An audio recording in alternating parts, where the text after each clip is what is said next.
안녕하세요. 저는 요식업에 종사하고 있는 중년의 시청자입니다.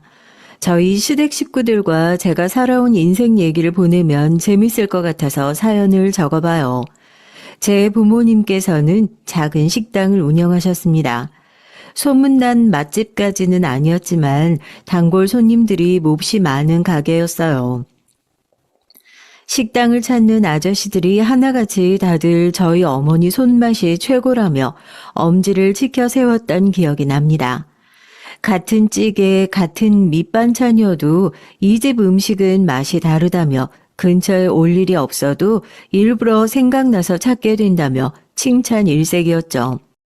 한 번도 오지 않은 사람은 있어도 한 번만 온 사람은 없을 거다 말할 정도로 음식 맛에 자부심이 있었습니다.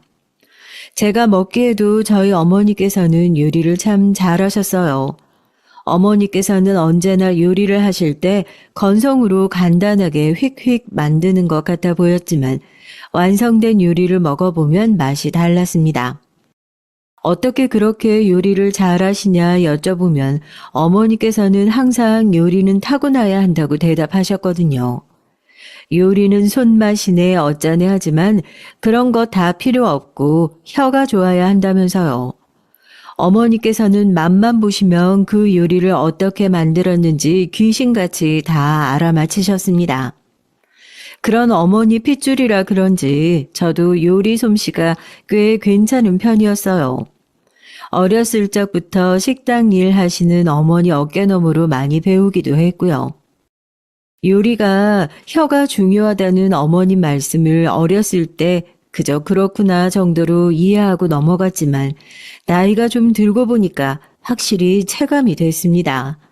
여러분께서도 요리하시다가 맛을 봤는데 뭐가 살짝 부족한데 하는 생각 해보신 적 있으시죠?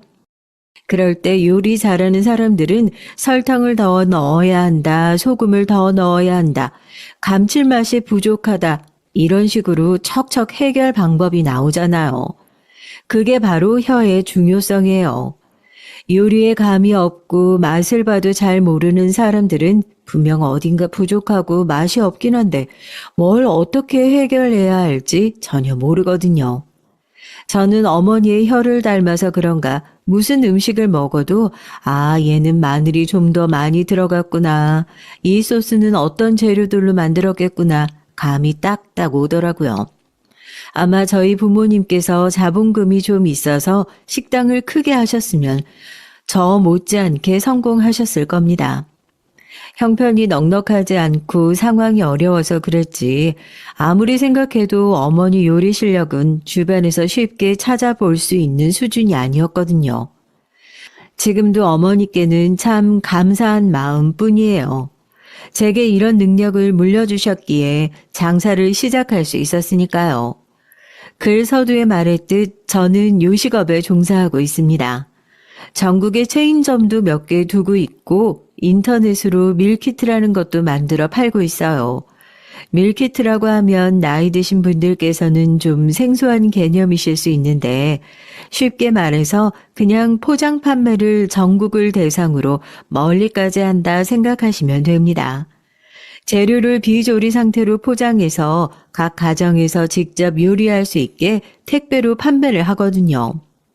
요즘은 하도 인터넷이 발달하고 가게 홍보가 중요해서인지 웬만한 가게에서 이런 걸 다 하더라고요. 이걸로 나오는 매출도 꽤 크고요.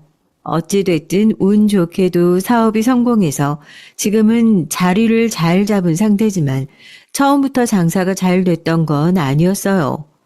제가 처음으로 시작했던 장사는 트럭 장사였습니다. 트럭에서 떡볶이, 튀김, 오뎅 같은 분식을 만들어 파는 포장마차 장사요. 그때 제 나이가 30대 초반이었거든요.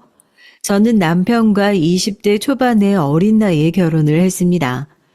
남들보다 일찍 애 낳고 키우며 집에서 작은 회사 다니는 남편 뒷바라지하며 살았어요. 남편과 아들 맛있는 음식 해먹이는 게 제 인생의 낙이었거든요.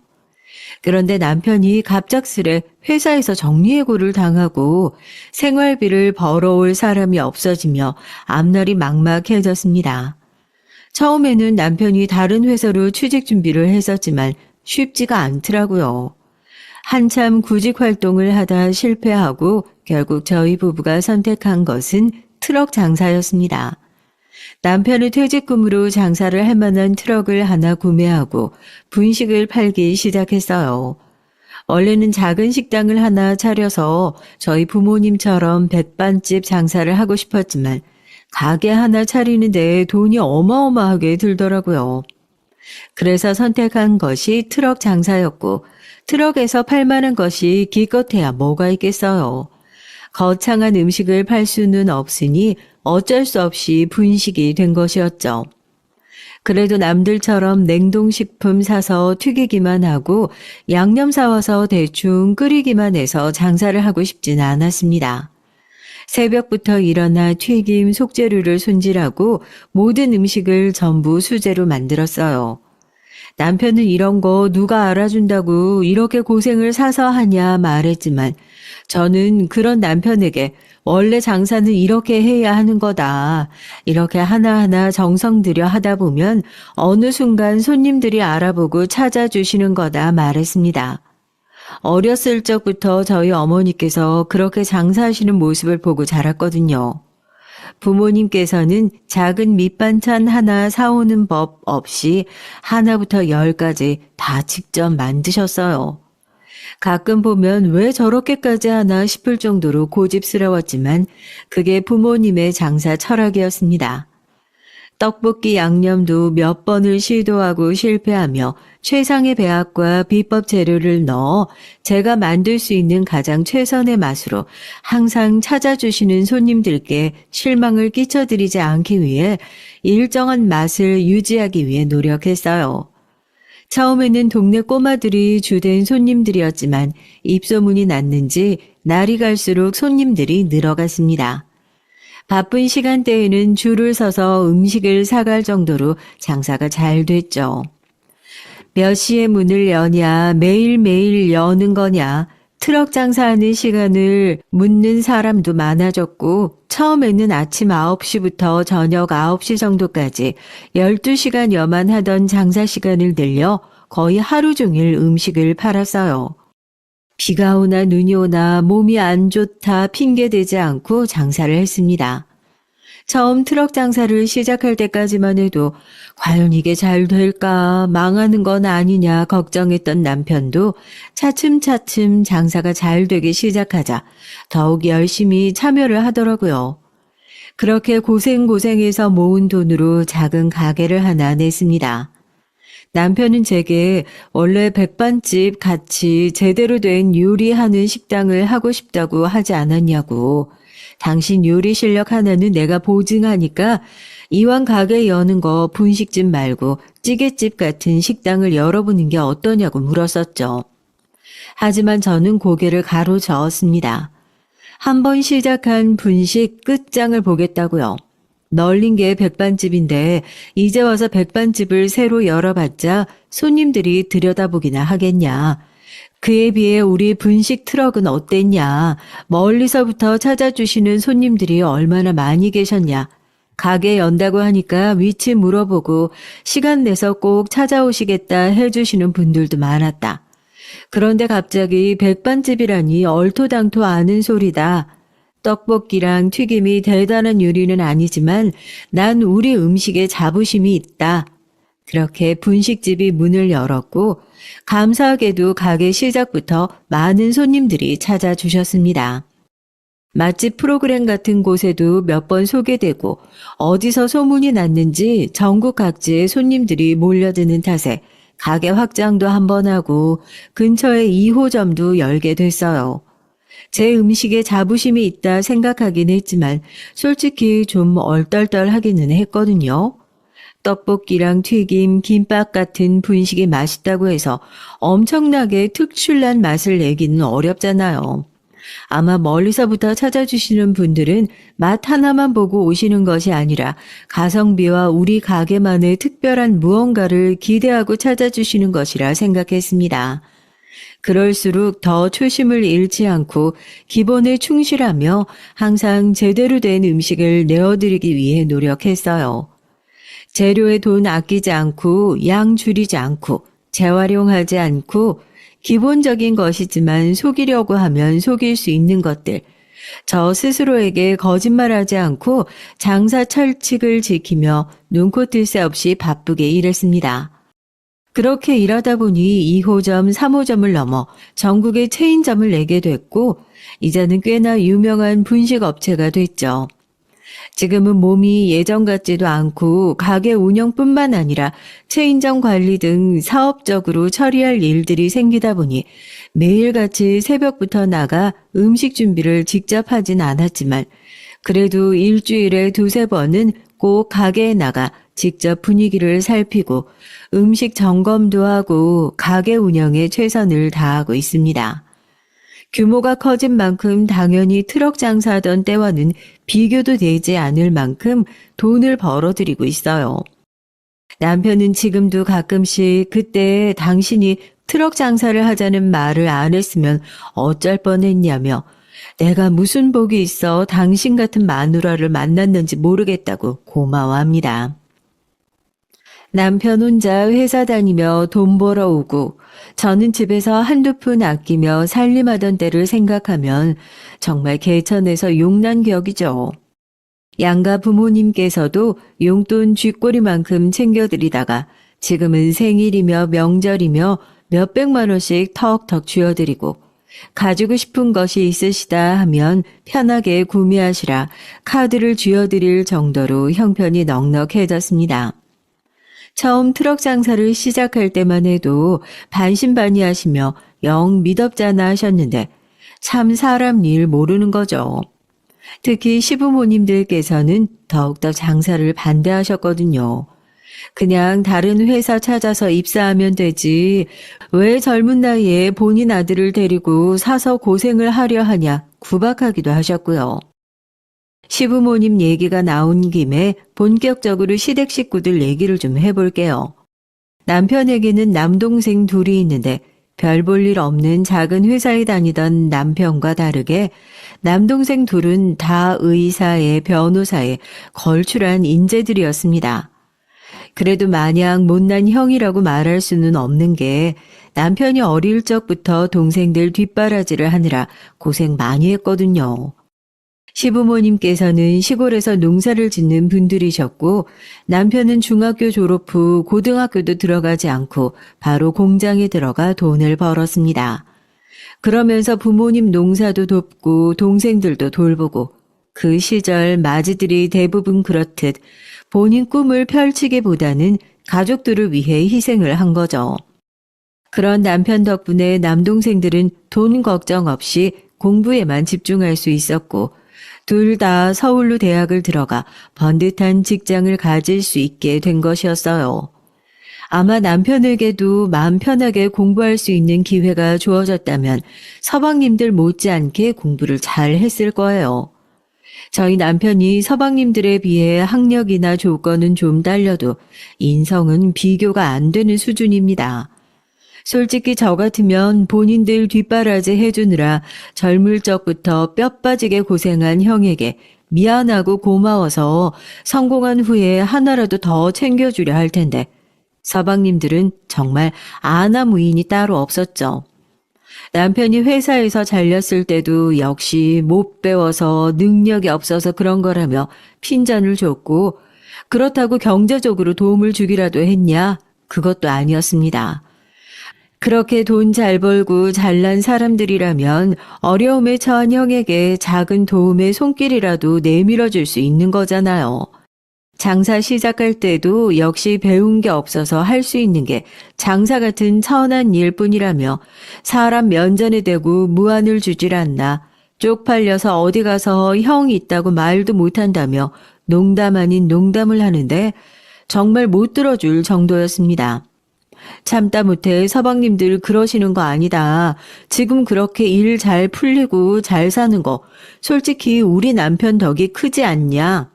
고마워하지는 못하더라도 최소한 그런 식으로 사람 무시하는 말은 삼가야 하는 거 아니냐고 따지고 들자 적반하장으로 화를 내며 본인 능력이 없어서 우리 뒷바라지 한 거면서 왜 생색이냐. 이제 와서 옛날 얘기를 왜 꺼내냐. 언성을 높였습니다. 시부모님께서도 남편 고생한 건 알지만 지금 와서는 서방님들이 용돈도 더 잘 챙겨드리고 사회적으로 성공해서 주변에 자랑하기도 좋으니 은근슬쩍 서방님들 말이 맞다는 식으로 편을 드셨어요. 장사를 시작할 때부터 그렇게 사람 무시하고 핀잔을 주더니 본격적으로 트럭을 몰고 다니며 분식을 팔기 시작하자 시댁 식구들의 시선은 더욱더 곱지 않아졌습니다.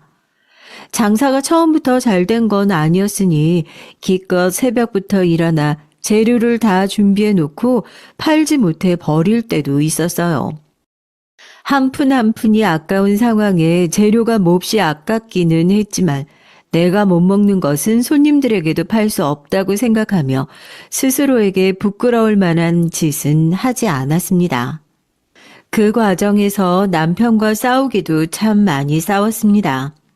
괜히 퇴직금만 땅바닥에 가져다 버리고 있는 것 아니냐. 이럴 시간에 다른 회사에 취업을 준비해야 하는 것이 아니냐. 이제라도 장사 접자 매일같이 우울하고 부정적인 얘기였고 시부모님과 서방님들도 마찬가지였습니다. 거봐라 그럴 줄 알았다. 무슨 장사 같은 걸 한다고 설치냐. 배운 게 없으니 몸이 고생한다며 매사에 사람을 무시했어요. 아까 남편이 중졸이라고 얘기했는데 저도 학력이 짧습니다. 고등학교를 졸업하고 바로 일을 하다 남편을 만나 결혼한 거거든요. 애초에 공부에 큰 뜻이 없었고 대학에 갈 만한 형편도 아니었어요. 저는 지금도 제가 고졸인 것이 부끄럽지 않고 어디 가서도 숨기지 않고 당당하게 말합니다. 고졸이어도 살면서 불편한 것 하나 없고 오히려 대학 나온 사람들보다도 돈 잘 벌고 잘만 삽니다. 고졸이라는 사실이 왜 부끄럽고 숨겨야 할 일인지 모르겠어요. 그렇지만 시댁 식구들에게는 그게 아니던 모양이었어요. 무슨 일만 생기면 역시 배운 게 없어서 그렇다며 사람을 개무시했으니까요. 큰 동서는 대학 교수였습니다. 큰 서방님과 선자리에서 만난 사이였고 집안도 잘 살고 유학도 다녀온 가방끈이 긴 여자였죠. 여러모로 저와는 비교되지 않는 여자였어요. 물론 조건만 따지자면요. 작은 동서도 마찬가지로 대학 교수였습니다. 큰 동서의 직장 동료인데 작은 서방님을 소개받아 결혼했다고 하더라고요. 작은 동서도 당연히 능력 좋고 학벌 좋고 집안도 좋은 여자였고 소위 말하는 끼리끼리였습니다. 결혼식도 휘황찬란한 식장에서 했고 예단도 눈이 뒤집어질 정도로 해왔다고 했어요. 전해 들은 것이 전부이게 자세히는 모르지만 저와 남편은 식도 올리지 않았고 당연히 예물이며 예단이며 그런 관습적인 것들은 아무것도 하지 않았어요. 작은 단칸방에서 결혼 생활을 시작했으니 말 다 했죠. 마음 한켠에서 조금 부러운 생각이 든 건 사실이었지만 애초에 저와는 사는 세계가 다른 사람들이란 생각을 했습니다. 트럭 장사가 조금씩 잘 되며 바빠지기 시작해서 그런 사소한 것에 신경 쓸 여력이 없기도 했고요. 아까 끼리끼리 만난다는 얘기를 했었죠. 물론 조건 좋은 사람들끼리 끼리끼리 만났다는 뜻이기도 했지만 다른 뜻도 있었어요. 큰 동서와 작은 동서 모두 서방님들처럼 인성이 글러먹은 여자들이었거든요. 어디서 그런 비슷한 성격의 신부감들을 잘도 찾아봤는지 몰라요. 처음 만난 자리에서부터 분식 장사를 하고 있다고 말하니 얼굴이 싹 굳으며 사람을 무시하더라고요. 본인 잘났다 생각하는 사람들은 어쩜 그리 하나같이 아나무인인지 모르겠습니다. 그러거나 말거나 무시받는 것에는 익숙했고 일일이 화내고 싶지도 않았어요. 그런 일에 감정 소모할 바에 장사에 집중하고 싶었거든요. 트럭 장사가 잘 되기 시작하면서 매일같이 새벽에 일어나 밤 늦게서야 장사를 마치고 집에 들어오는 날이 잦아졌는데 장사가 잘 되는 건 참 좋은 일이었지만 문제가 하나 있었습니다. 바로 아들이었어요. 당시 초등학생이던 아들을 맡길 곳이 없었거든요. 그렇지 않아도 어려운 형편에 학원이나 시설 같은 곳에 돈 주고 보낼 수도 없었고 시부모님께서는 멀리 사셨고요. 저희 부모님께서도 장사를 하시는 분들이었으니 아이를 맡길 수 없었습니다. 결국 마땅한 방법을 찾지 못해서 아이를 트럭 장사에 데리고 다녔습니다. 장사에 아이를 데리고 다니는 일이 쉽진 않았죠. 튀김기며 철판이며 자칫하다가는 크게 다칠 수 있는 위험한 것들 투성이었고 음식 파는 곳이니 청결도 신경 써야 하잖아요. 장사가 바쁠 땐 아이에게 신경을 기울일 수도 없었고 어린아이가 긴 시간 동안 가만히 한 곳에 앉아있기도 힘든 일이니 여러모로 정신이 없었습니다. 그래도 아들은 다른 아이들에 비하면 말도 잘 듣고 얌전한 편이었어요. 큰 말썽을 피운 적도 없었고 똘똘해서 손님들이 아들이냐 물어보고 귀엽다 칭찬도 해주고 자주 오시는 단골분들은 거스름돈을 애주라며 용돈을 챙겨주시기도 했습니다. 그러던 어느 날이었어요.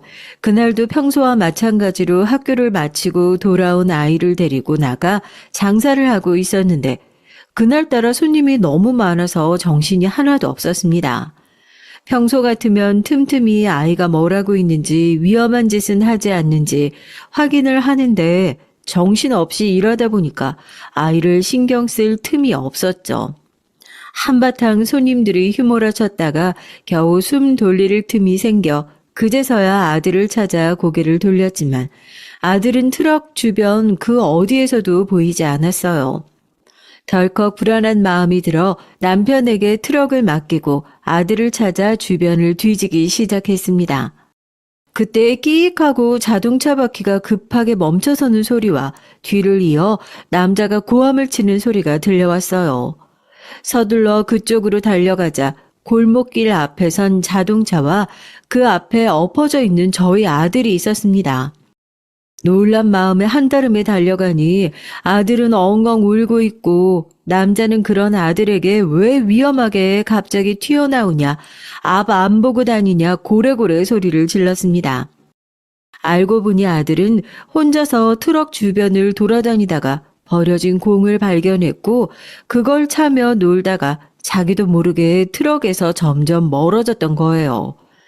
그러다 골목길로 들어오는 차를 발견하지 못하고 공을 따라 차 앞으로 뛰어들었고 천만다행으로 운전자가 급하게 멈춰서서 사고가 나지 않았던 겁니다. 남자에게 연신 고개를 숙이며 너무 죄송하다고 사과를 거듭했어요. 한참을 불같이 화를 내던 남자는 조금 진정이 됐는지 애 교육 똑바로 시키라며 한마디를 남기곤 사라져버리고 아들은 엄마 미안해 하며 엉엉 우는데 마음이 너무 아팠습니다. 이 조그만 아이가 무슨 잘못이라고 못난 부모 만나 이런 일을 겪어야 할까 싶었어요. 그 일이 있고 나서 저와 남편은 고민에 빠졌습니다. 더 이상 장사하는 곳에 아이를 데리고 다닐 수 없다는 판단이 들었고 조금 무리를 해서라도 늦게까지 아이를 돌봐줄 수 있는 시설에 맡기든지 방법을 찾아야겠다는 생각이었죠. 그런데 때마침 시부모님께서 집을 정리하시고 근처로 이사를 오신다는 소식이 들려왔어요. 갑자기 왜 이사를 하시냐 했더니 서방님들이 집을 마련해 드렸다는 겁니다. 생활비 다 드릴 테니 근처로 이사를 오시라고 했다는 말에 짐작 가는 바가 있었어요.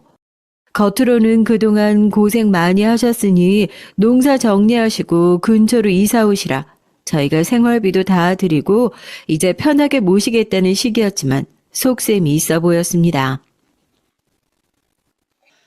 애 봐달라고 부른 거 아니야?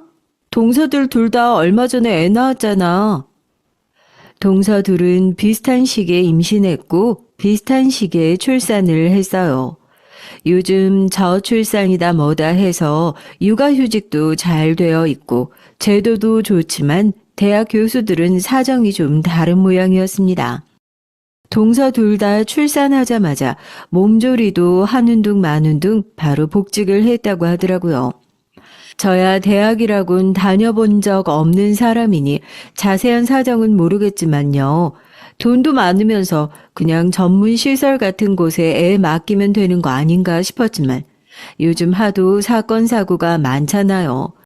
신생아 돌연사라든가 어린이집 교사가 아이들 때리고 학대한다든가 세상이 험해졌으니 편하게 부려먹을 수 있는 시부모님을 꼬셔서 근처로 데리고 온 거겠죠.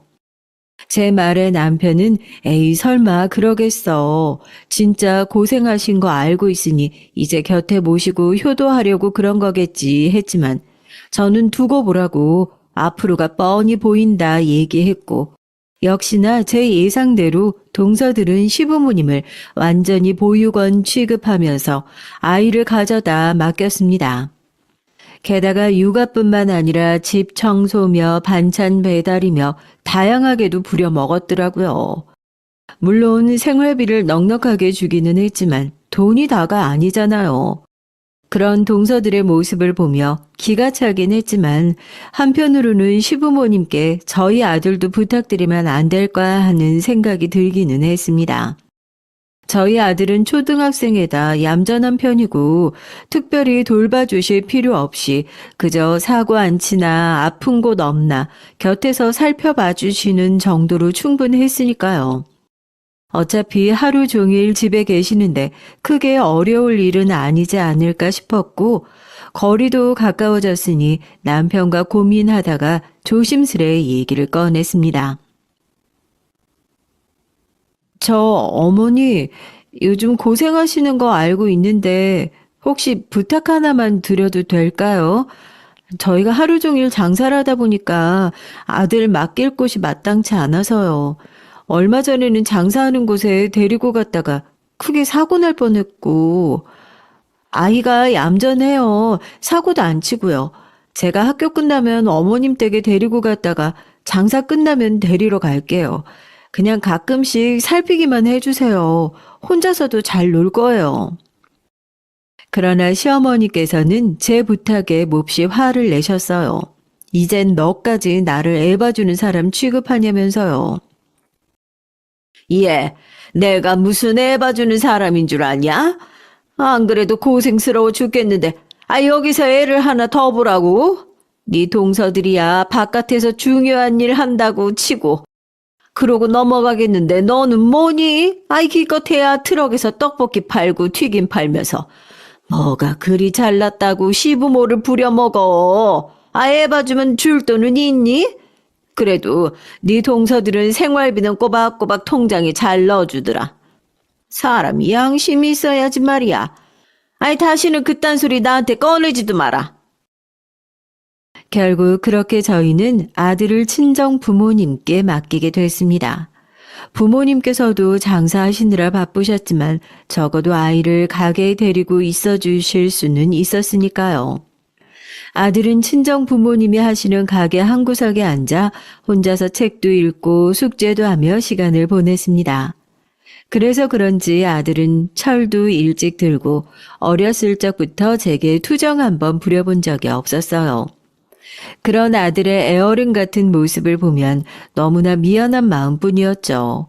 미안한 것은 아들뿐만이 아니라 부모님께서도 마찬가지였고요. 부모님께서도 장사하시느라 바쁘신데 이런 부탁까지 하게 돼서 너무나 죄송스러웠습니다. 용돈도 한번 제대로 드린 적 없고 효도 한번 제대로 한 적 없는데 못난 딸이 된 것 같아 참 서러운 마음이었어요. 그래도 트럭 장사를 접고 가게를 열고 나서는 사정이 조금 더 나았습니다. 아들도 중학교에 들어가 혼자서 집을 볼 수 있는 나이가 됐고 가게 일로 바쁜 저와 남편을 대신해 집에서 혼자 밥도 차려 먹고 빨래도 해놓고 청소기도 돌리고 집안일을 해놓더라고요. 보통 그 나이대에 부모가 분식집을 한다면 부끄러워하거나 바쁜 부모를 원망하고 비뚤어질 수도 있는데 저희 아들은 그 흔한 사춘기 한 번 없이 언제나 바른 아이로 자라주었습니다. 쓰다 보니 아들 자랑을 너무 많이 한 것 같은데 그만큼 아들에게 고마운 마음이 커요.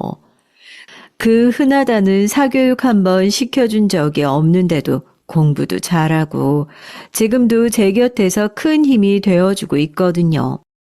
가게를 열었다는 소식에 시댁 식구들은 드디어 그 구질구질한 트럭 장사를 접었냐면서 그래도 장사가 좀 되기는 했나 보네 하더라고요.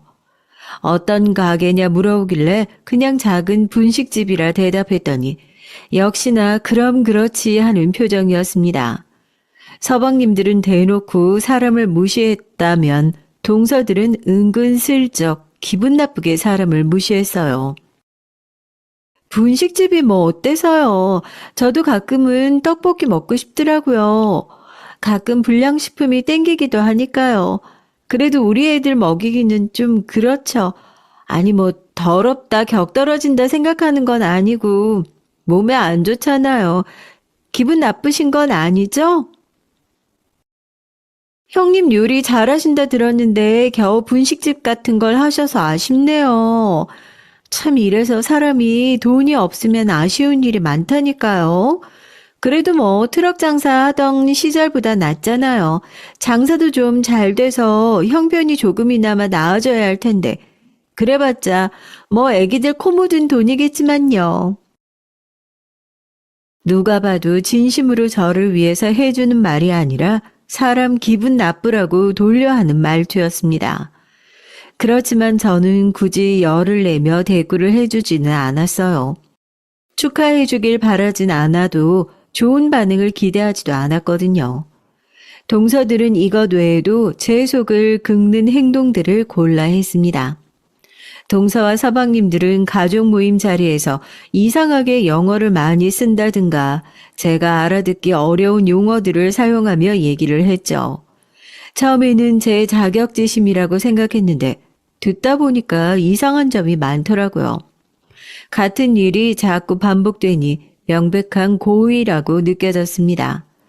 일부러 저와 남편이 모를 만한 얘기를 꺼내 저희를 비웃으며 자기들끼리 낄낄대는 거였어요. 본인들 배운 거 많고 가진 거 많은 거 알겠는데 많이 배울수록 더 예의 있고 품위 있는 사람이 되어야 하는 거 아닌가요? 어떻게 고졸인 저와 중졸인 남편보다 사람이 더 치졸하고 못나 보일 수 있는지 모르겠습니다. 자꾸 혀를 굴리면서 되지도 않는 영어를 쓰길래 멀쩡한 한글 두고 왜 영어를 쓰냐? 한국 사람이 한국말을 써야지 하니까 동서들은 무슨 그런 무식한 소리를 다 하냐는 듯 혀를 찼습니다. 혹시 알아듣기 어려우셨냐? 앞으로 형님 앞에서는 조심하겠다 답하는데 속이 펄펄 끓더라고요. 게다가 동서들은 저희 부부에게만 이런 식으로 무리하게 구는 것이 아니라 시부모님께도 마찬가지였습니다. 어머니, 앞으로 저희 애들이랑 계실 때는 영어 좀 많이 섞어서 사용해 주세요. 아시겠죠? 원래 조기 교육이 중요하잖아요. 어릴 때부터 영어에 친숙하게 하려고요. 제가 책 한 권 사드릴 테니까 이 기회에 영어 공부 좀 하세요.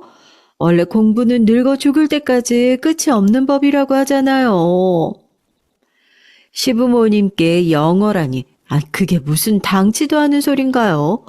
안 그래도 애 봐주느라 허리가 휠 지경인 어머님께 영어책을 던져주며 되지도 않는 ABC를 외우게 하고 있으니 시부모님께서도 더 이상은 견디기 힘들어 보였습니다. 아무리 생활비를 많이 준다고 하더라도 동서들은 시부모님에 대한 존중도 전혀 없고 아랫사람 부리듯 부려먹기만 하니 결국 시어머니께서도 참지 못하고 동서들을 앉혀놓고 한 소리 하셨어요. 내가 지금까지는 너네 밖에 나가서 중요한 일하고 바쁘다니 별말 안 하고 애들 다 봐줬다. 근데 내가 무슨 너희 밑에서 돈 받고 애 봐주는 사람인 줄 아니? 나 더 이상은 못 참겠다. 영어고 뭐고 도저히 못하겠으니까 이래라 저래라 시킬 거면 그냥 딴 사람 알아봐라. 더 이상 애들 못 본다. 시어머니 말씀에 동서들은 몹시 기분 나빠하며 손주 보시는 일이 그렇게 힘드시면 진작 말을 하시지 그랬냐. 생활비 꼬박꼬박 잘 타시고 생일이며 명절이며 용돈이랑 선물 잘만 받아가시길래 별 불만 없으신 줄 알았다며. 그럼 이제 애들 다른 사람한테 맡기겠다. 그렇지 않아도 영어 잘하는 도우미를 붙여줄 참이었다며. 대신 이제 애들 안 보시니까 생활비는 필요 없으시죠 하고 생활비를 뚝 끊어버렸어요. 결국 시부모님 생활비는 저희 몫이 됐습니다. 시어머니께서는 내가 겨우 이런 꼴을 보려고 평생 해온 농사 접고 고향 떠나왔냐며 신세한탄을 하시더라고요. 오랫동안 가정부 같이 애 봐주고 반찬에다 나르고 집 청소해주다가 겨우 한마디 했다고 헌신짝 버리듯 이렇게 팽당할 수 있는 거냐면서요. 너희한텐 정말 미안하다. 그동안 내가 너무했지. 내가 돈에 눈이 멀었나 보다. 어렸을 적부터 큰애가 정말 고생 많이 했는데 그걸 왜 당연하다고만 생각했었는지. 이제 와서 사과한다고 마음이 풀리진 않겠지만은 앞으로라도 잘 지냈으면 좋겠구나. 시어머니의 말씀처럼 이제 와서 사과하신다고 한들 그간 쌓여온 서름이 한순간에 풀리진 않았죠. 게다가 상황이 이렇게 되니 어쩔 수 없이 사과하신다는 생각이 들기도 했고요. 만약 동서들이 이런 식으로 시부모님을 푸대접하지 않았더라면 계속해서 저희를 무시하셨을 거라는 생각이 들었습니다. 그렇지만 뭐 어쩌겠어요.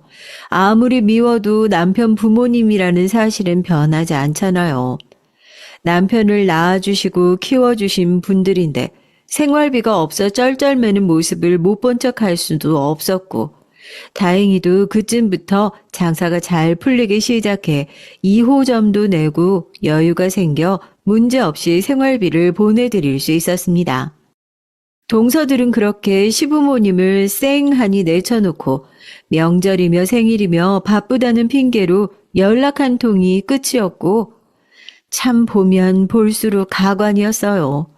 시부모님께도 그런 식인데 저희 부부에게는 오죽했겠습니까? 당연히 서로 연락 한 번이 없이 지냈고 애초부터 그리 살가운 사이도 아니었어요. 사실 제 입장에서는 교류가 없는 게 오히려 좋았습니다.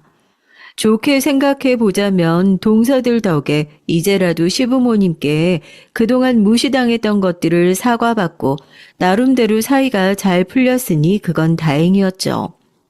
그동안 무시받고 눈칫밥 먹으면서도 부모 자식 사이의 연을 끊을 수 없었으니 꼬박꼬박 시댁 찾아가느라 고역이었는데 이제 시부모님 챙기는 사람들이 저희밖에 없게 됐으니 마음은 편했습니다. 장사는 날이 갈수록 잘 풀려갔고 체인점도 내고 아까 말했던 인터넷 장사도 시작하게 됐어요. 인터넷 장사를 시작하게 된 데에는 아들의 도움이 컸습니다. 아들이 제게 먼저 요즘 밀키트라는 게 유행인데 우리 가게도 해보는 게 어떻겠냐 물어봤거든요. 처음에는 밀키트라는 개념이 생소하기도 하고 체인점 관리하는 것으로도 힘들어서 부정적인 입장이었는데 조금 알아보니 그냥 배달 판매 같은 것이더라고요. 물론 시작하는 게 그리 쉬운 일은 아니었지만 자리 잡고 나니 거의 매장 판매량만큼 매출이 잘 나왔습니다. 그렇게 안팎으로 돈을 벌어대니 통장에 쌓이는 돈이 상상 초월이었어요. 남들은 돈 벌면 주식하고 여기저기 투자해서 돈을 굴린다고 하는데 저희는 그런 거 모르고 무식하게 장사만 해왔으니 그냥 돈이 벌리는 대로 건물만 샀습니다. 부동산도 잘 몰라서 비싸고 가격도 잘 안 떨어질 것 같은 강남에 상가 건물을 샀어요. 처음 건물 계약서를 쓸 때 참 기분이 이상하더라고요. 내가 진짜 이 건물 주인이라고 싶은 기분이었죠. 처음 트럭 장사 시작할 때 생각도 많이 났고요. 그렇게 건물이 세 채가 됐고 건물에서 나오는 월세만 해도 가게 여러 개 매출과 비슷할 정도입니다. 지금도 통장에 찍혀 있는 금액을 보면 얼떨떨해요. 돈은 아무리 벌어도 적응이 안 되더라고요. 시부모님께서는 가게가 잘 되고 있다는 사실은 아셨지만 이 정도로 성공했다는 사실은 모르셨습니다. 일부러 말씀드리지 않았거든요. 성공해서 돈이 많다는 사실을 알려드려봤자 사이가 나빠질 일만 생긴다고 생각했습니다. 용돈을 올려달라, 뭘 사달라, 어째라. 그냥 이대로가 좋다고 생각하고 이사를 간 일도 차를 바꾼 일도 전부 다 말씀드리지 않았어요.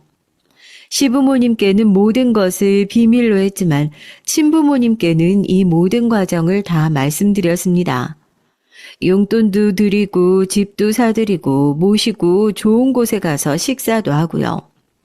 부모님께서는 한사코 거절하셨지만 저는 예전부터 꼭 부모님께 집을 사드리고 싶었거든요. 부모님 가게 주변은 땅값이 비싼 번화가라 집을 사기 어려워서 멀리서부터 출퇴근을 하셨거든요. 물론 남편에게 조금 미안한 마음이 들기는 했습니다만 그렇지만 남편은 전혀 미안해할 필요가 없다며 애초에 이렇게 성공한 것도 다 당신 덕분이고 그동안 장인어른 장모님께서 아이도 봐주시고 많이 도움을 주셨으니 보답해 드리는 게 당연한 거다 말해줬습니다. 그래도 세상에 영원한 비밀은 없다고 시부모님께서도 저희가 돈방석에 올랐다는 사실을 얼마 지나지 않아 알게 되셨어요. 시어머니 친구분께서 시골에서 장을 담궈 보내주셨는데 그걸 저희와 나눠 드시기 위해 예전에 살던 집으로 말없이 택배를 보내신 거죠.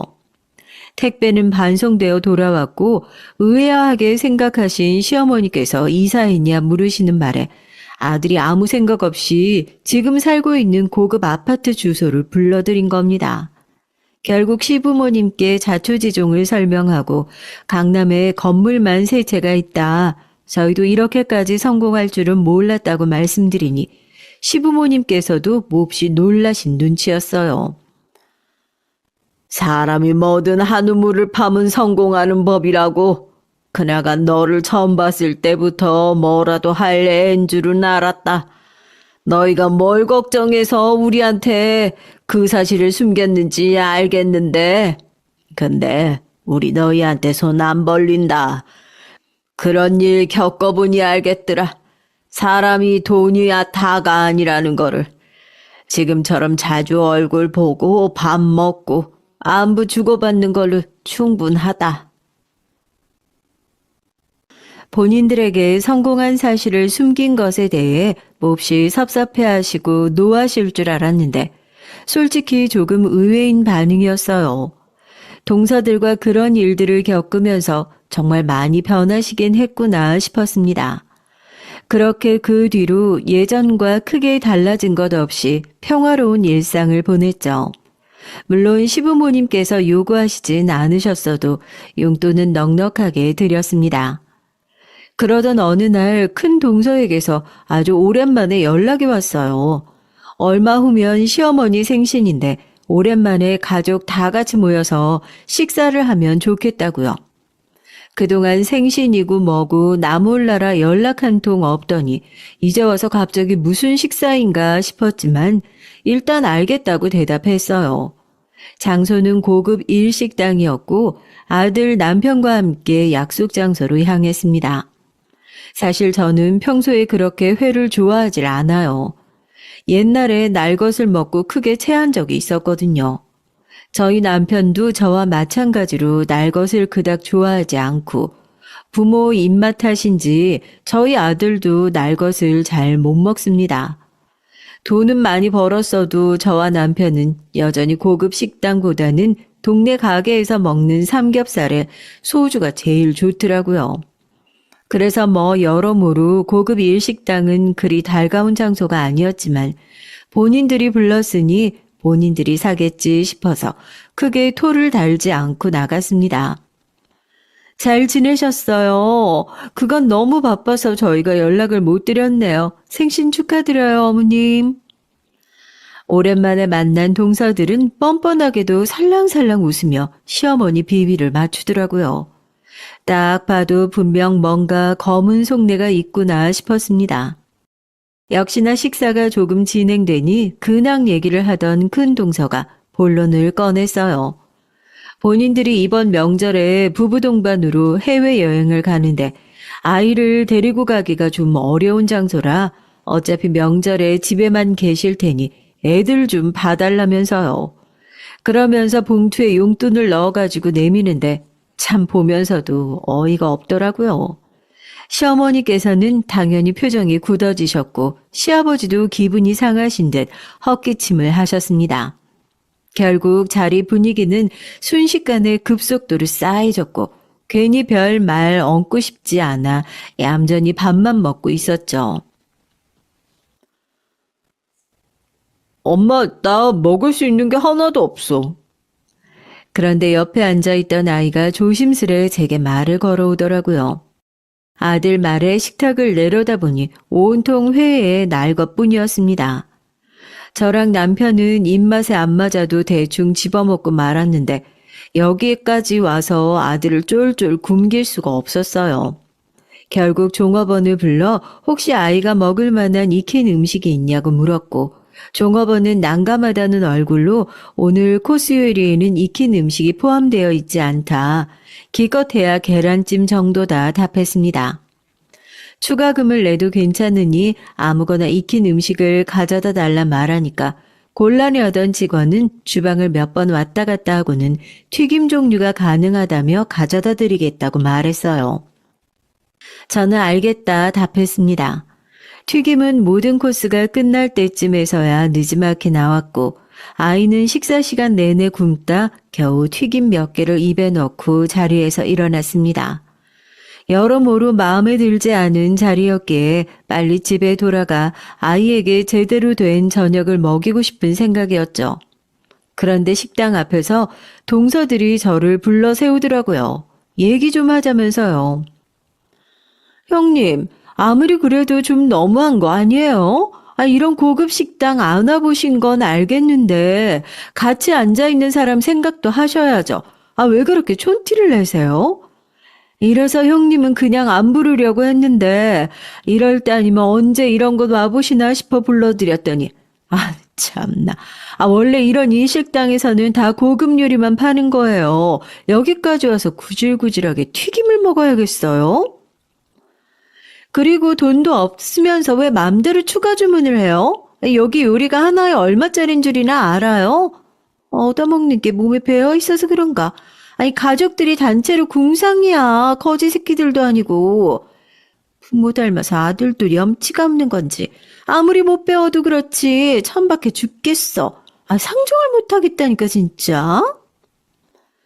제가 추가 주문을 하고 계산을 안 한 건 잘못이긴 하지만 비싸봤자 요리 하나가 얼마나 하겠어요. 그것만 쏙 골라서 계산을 하는 것도 애매하고요. 애초에 본인들이 먼저 식사하자고 부른 자리고 식당을 같이 고른 것도 아니니 이 정도쯤 이해하리라고 생각했죠. 게다가 평소에 그렇게 본인들 돈 많다 자랑질을 했으면서 겨우 요리 하나에 저렇게까지 화를 낼 줄은 몰랐습니다.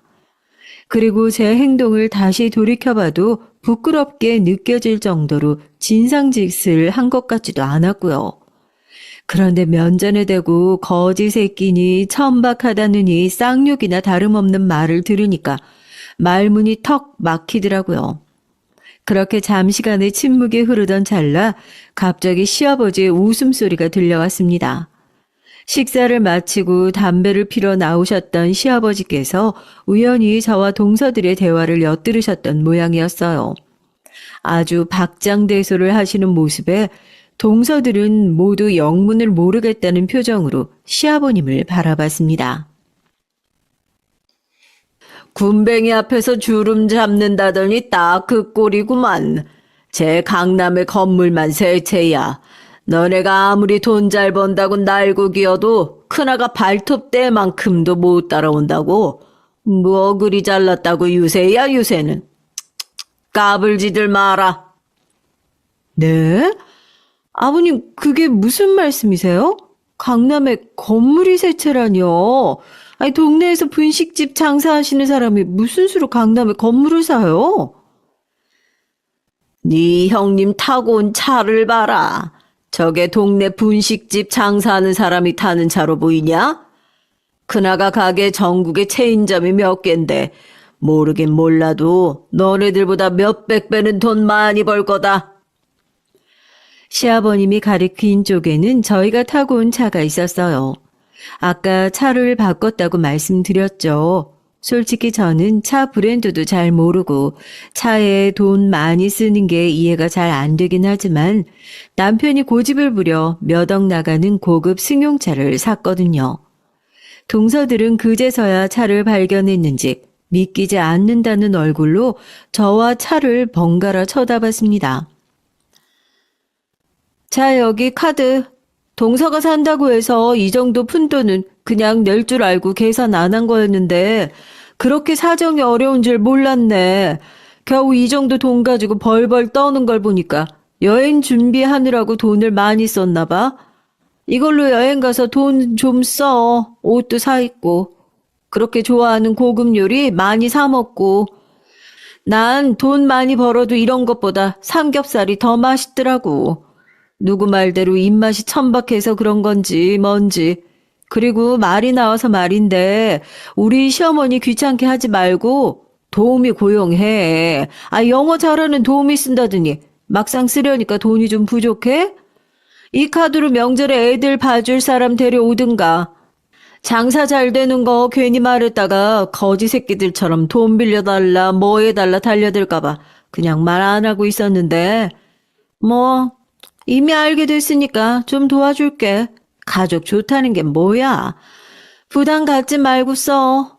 난도구들처럼 돈 많다고 자랑해놓고 요리 하나에 쩔쩔매지는 않으니까.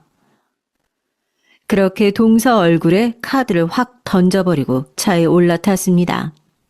속에 쌓아뒀던 얘기들을 쏟아내고 나니 속이 너무나 시원하더라고요. 동서가 차 앞까지 달려들어 창문을 신경질적으로 두드려 댔지만 그대로 쌩 출발해버렸습니다. 집에 돌아가 남편과 아이와 함께 삼겹살을 구워 먹었죠. 속이 시원하니 밥맛도 참 좋더라고요. 몇십 배는 더 비싼 일식당에서 먹었던 밥과는 비교가 안 됐습니다. 그날 이후로 동서들과 서방님들에게 연락이 참 많이도 왔어요. 그 분식집이 진짜 형님 거냐? 어떻게 지금까지 우리한테 말 한마디 안 했냐? 주변에 변호사 필요한 사람 없냐? 병원 확장하려고 하는데 좀 도와달라. 다시 생각해도 어떻게 사람 탈을 뒤집어 쓰고 저렇게 뻔뻔할 수 있는지 싶은 얘기들이었죠.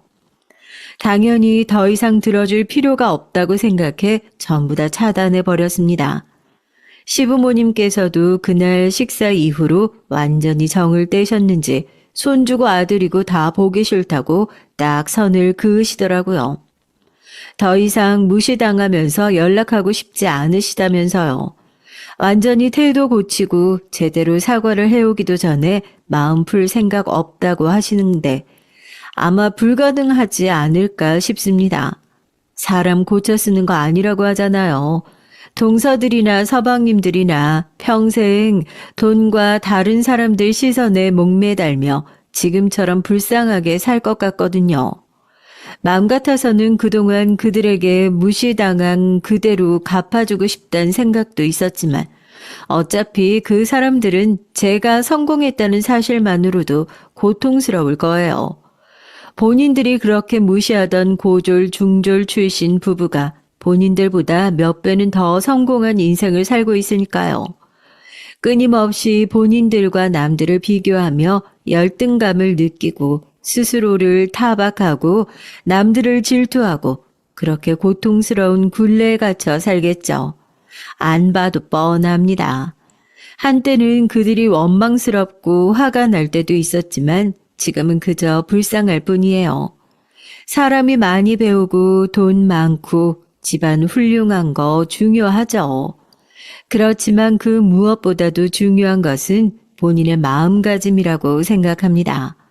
아무리 돈이 많고 남들이 보기에 행복한 일생을 살고 있어도 동서들과 서방님들처럼 끊임없이 남들 시선을 의식하고 타인과 본인을 비교하며 살아가면 행복할래야 행복할 수가 없겠죠. 그런 면에서 저와 남편은 남들이 보기에 어느 정도 성공한 지금이나 트럭 장사를 하던 시절이나 크게 변하지 않은 것 같아요. 솔직히 아직도 매일 아침 눈을 뜰 때마다 성공이 실감나지 않을 때가 많습니다. 이렇게 좋은 집에서 좋은 차를 타고 좋은 것을 입고 좋은 것을 먹고 내 손으로 일궈낸 사업이지만 어떻게 이 자리까지 오게 됐는지 참 신기할 따름이에요. 친정 부모님, 시부모님 모두 연세에 비해 정정하시고 아픈 곳 없이 건강하시고 남편과도 사이가 좋고 아들도 문제없이 무럭무럭 잘 자라고 있으니 이제야 삶의 안정기에 접어든 것 같습니다. 그동안 장사하면서 참 무시도 많이 받고 어려운 일도 많았었는데 매일매일 눈앞에 있는 일들에 집중하며 하나씩 헤쳐오다 보니까 이 자리까지 온 것 같네요. 노력도 많이 했지만 운도 참 좋았던 것 같고요. 모든 일들이 시기에 딱딱 맞게 잘 풀렸고 중간에 큰 위기 없이 사업이 성공했으니까요. 그리고 무엇보다도 지금의 성공은 저희 가게를 찾아주신 수많은 손님들 덕분이죠. 세상에 수많은 분식집이 있는데 제가 뭐 그리 잘나서 성공할 수 있었겠어요. 지금도 트럭 장사하던 시절에 멀리서부터 찾아주셨던 단골 손님들 얼굴이 하나하나 다 기억이 납니다. 그런 분들이 계셨기에 지금 이 자리까지 올라올 수 있었던 것 같아요.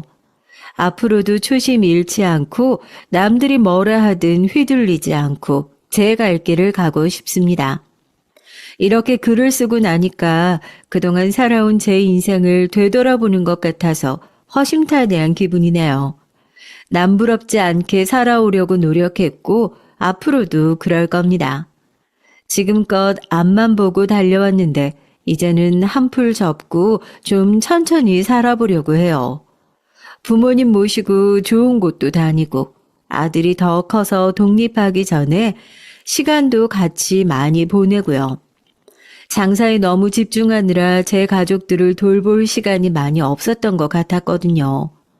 여러분께서도 이제까지 앞만 보고 달려오셨다면 한 번쯤은 마음을 좀 내려놓고 여유를 가져보면 좋을 것 같네요. 지금까지 살아온 인생을 쭉 한번 돌아보시며 마음의 안정을 취한다면 또 어떤 깨달음과 새로운 변화가 있을지 모르잖아요. 긴 얘기 들어주셔서 감사하고 이만 줄이겠습니다. 안녕하세요. 저는 3남매의 아버지입니다. 벌써 환갑이 지난 지 한참이 지났지만 저는 아직도 제가 60대라는 사실에 낯설기만 하네요. 그도 그럴 것이 제가 최근에서야 세월이 이렇게 훌쩍 지나버렸다는 사실을 깨달았습니다. 품 안의 자식이라고 저는 아직도 제 자식들이 책가방 메고 학교에 들어가던 모습이 생생한데 어느새 이렇게 시간이 지났는지 모르겠어요. 저도 젊었을 땐 몰랐습니다. 제가 이렇게 금방 늙은이가 되어버릴 거라곤 말이죠. 제 젊은 시절은 보통의 사람들과 다르면 좀 달랐습니다. 35살의 이른 나이에 사랑하던 아내를 갑작스레 잃고 홀로 3남매를 키웠거든요. 그 세월도 벌써 30년이 다 되어가네요. 9살, 8살, 7살 아내가 갑작스러운 교통사고로 세상을 떠났을 때 제 아이들의 나이입니다. 저는 그날의 기억이 아주 생생해요. 당시에 저는 조선소에서 일하던 배관공이었습니다. 동네에서 꽤 알아주는 실업계 고등학교에 다니던 저는 뭐든 나중에 도움이 될 만한 자격증이란 자격증은 다 땄어요. 그 덕분에 졸업하기도 전에 조선소에 취직이 됐죠. 용접을 잘하다 보니 자연스레 배관공들 밑에서 보조를 했습니다. 그런데 배관이라는 게 배우면 배울수록 재밌더라고요.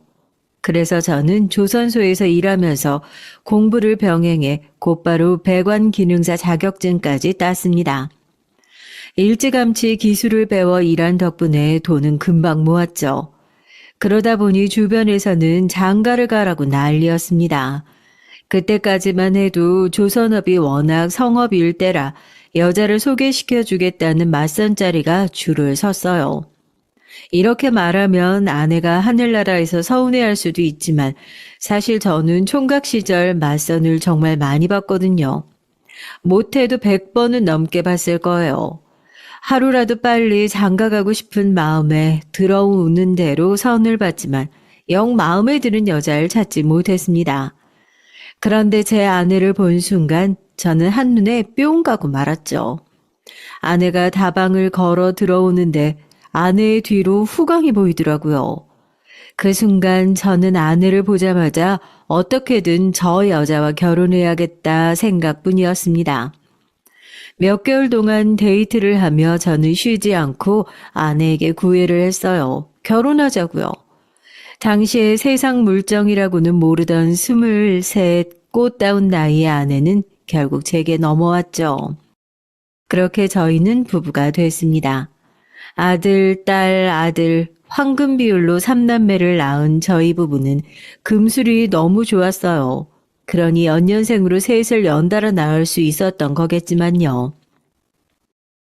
그때까지만 해도 제 인생은 장밋빛이라고 생각했습니다. 그런데 저희 부부 사이가 너무 좋아 하늘이 질투했던 걸까요? 행복했던 제 인생을 산산조각 내는 사고가 있었습니다. 제 아내는 첫째, 둘째를 학교에 데려다 주고 막내와 함께 집으로 돌아오던 중 교통사고를 당했어요. 아이를 품에 안고 쓰러진 아내는 그 자리에서 사망했고 당시 7살이었던 아들은 그 어린 나이에 갈비뼈가 부러지면서 장기 손상이 심각해 긴급 수술을 받았죠. 한순간 벌어진 사고로 아내 한 사람이 제 인생에서 사라져버리자 제 인생은 180도 달라져 버렸습니다. 지금까지 집안의 가장이자 아버지였던 저는 어머니의 역할까지 완벽하게 해내야만 했어요. 엄마라는 게 집에서 밥이나 차려주고 학교나 보내면 되는 줄 알았는데 막상 제가 해보니 보통 일이 아니었습니다. 하루 24시간이 부족할 정도로 하나부터 열까지 손이 안 가는 곳이 없었죠. 아직 어린 아이들은 매일 엄마를 찾았어요. 특히나 큰 수술을 받은 막내는 매일 밤 엄마를 찾으며 우느라 잠도 제대로 자질 않았죠. 덕분에 애를 달래느라 저도 한참을 자지 못하고 매일 출근했습니다. 항상 새벽에 출근하고 짧게는 며칠, 길게는 한 달 넘게 출장도 가야 하는 제가 아이 셋을 혼자 키운다는 게 사실 가능한 일이 아니었어요. 저희 부모님이 계시지 않았다면 할 수 없는 일이었죠. 저는 결국 부모님 댁으로 들어가서 살기로 했습니다. 당시에 연세도 많으시고 당뇨로 고생하시던 어머니께서 저와 아이들 때문에 고생 많이 하셨죠. 저를 보며 이래저래 속상하셨을 어머니는 제게 당연하다는 듯 재혼을 권하셨습니다. 그럴 때마다 저는 애 셋 딸린 호라비를 누가 오겠냐고 농담처럼 넘겼지만 어머님은 쉽게 넘어가 주질 않으셨어요. 그럴 때마다 저는 단호하게 제 생각을 말씀드렸습니다. 재혼 생각은 전혀 없다고요. 네 나이가 아직 40도 안 됐는데 이 어린 새끼들 혼자 어떻게 키우려고 그래. 내가 어떻게든 애들 엄마는 찾아볼 테니까 걱정하지 말고 이 애미가 시키는 대로만 해. 애들 엄마도 저고 애들 아버지도 저예요. 저한테 여자는 죽은 애들 엄마뿐이니까 이제 그 얘기는 그만 좀 하세요. 아내와 한 약속이 있었습니다. 아내에게 결혼하자고 고백하면서 저는 영원히 아내만 사랑하겠다고 약속했거든요. 제 말에 눈물을 쏟으며 제 고백을 받아주던 아내의 얼굴이 아직도 서운한데 그 약속만은 절대 배신할 수 없었습니다. 저는 그 다짐대로 홀로 30년을 살았어요. 아들도 얼마나 잘 키웠는지 셋 다 의사로 키웠습니다. 어떻게 그게 가능하냐고요? 제 자랑 같지만 사실 저도 어릴 때부터 머리 하나는 기똥차게 좋았거든요. 그랬으니 그 많은 자격증도 척척 따냈죠. 아이들은 누구 하나 빠지는 거 없이 셋 다 공부를 잘했습니다. 특별히 학원 다니거나 과외 한번 해준 적 없는데 중고등학교 내내 셋 다 전교 1, 2등을 놓치지 않았어요. 공부만 잘한다고 좋아할 일인가 싶은 게 셋 다 지나치게 욕심이 많았습니다. 뭐든 셋 다 공평하게 해줘야 했어요. 하나를 사줘도 셋이 똑같이 비슷한 가격대에 맞춰 사야 했죠. 정말 사소한 것까지 셈을 내고 욕심을 부렸어요.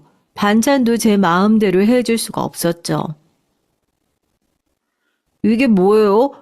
고등어랑 어묵? 콩나물국까지 다 나 싫어하는 거고 둘째만 좋아하는 반찬이잖아요. 저는 오늘 꼭 고기 먹고 싶다고요. 오늘 둘째가 아침부터 감기 기운이 있어서 아침밥도 거르고 학교 갔다 왔어. 오늘은 동생이 아프니까 우리 장남이 이해 좀 해. 내일은 아버지가 꼭 고기 반찬 해줄게. 자식이 셋이나 되니 일주일 내내 공평하게 반찬이며 간식까지 해대느라 아주 등골이 회었습니다.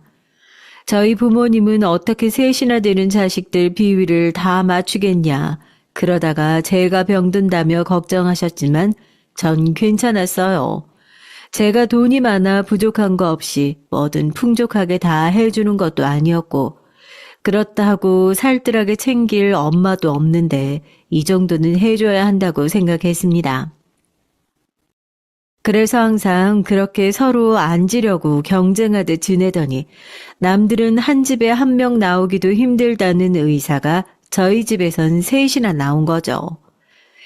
큰아들이 서울에 있는 의대에 합격하자마자 둘째는 당연히 오빠보다 좋은 의대를 목표로 공부를 하더라고요. 셋째도 마찬가지였고요. 저희 아이들은 결국 고향을 떠나 서울로 이사를 했습니다. 큰아들만이면 저도 조선소까지 그만두면서까지 서울에 올라오진 않았을 거예요. 하지만 둘째도 셋째도 악착같이 의대를 가겠다고 공부를 하니 이왕 이렇게 된 거 자식들을 위해 터전을 서울로 옮겨야겠다 싶었죠. 저는 조선소에서 받은 퇴직금과 살던 집을 판 돈으로 서울에서 가장 땅값이 싼 동네에 작은 건물을 샀습니다. 사실 건물이라고 말하기도 민망한 게 작은 평수의 3층짜리였어요. 워낙 오래되고 작은 건물이라 포항에서 살던 집의 절반밖에 되지 않았지만 그래도 건물 앞에 공터도 있고 차 주차하기도 좋아서 제 가게를 내기엔 좋을 것 같아 바로 계약했습니다.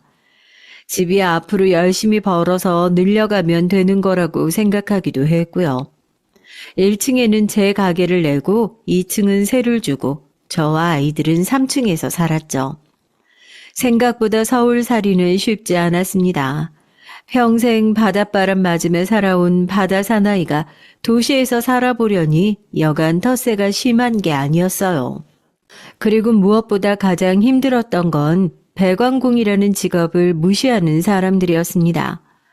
고향에서는 다들 조선소에 다닌다고 하면 엘리트라고 대접을 해줬어요.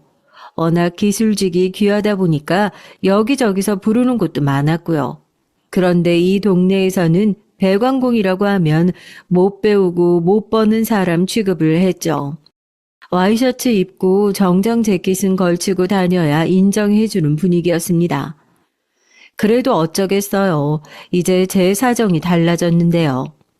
아이들이 어릴 때와는 모든 게 달랐습니다. 의대생인 자식 둘이 고3 수험생 하나.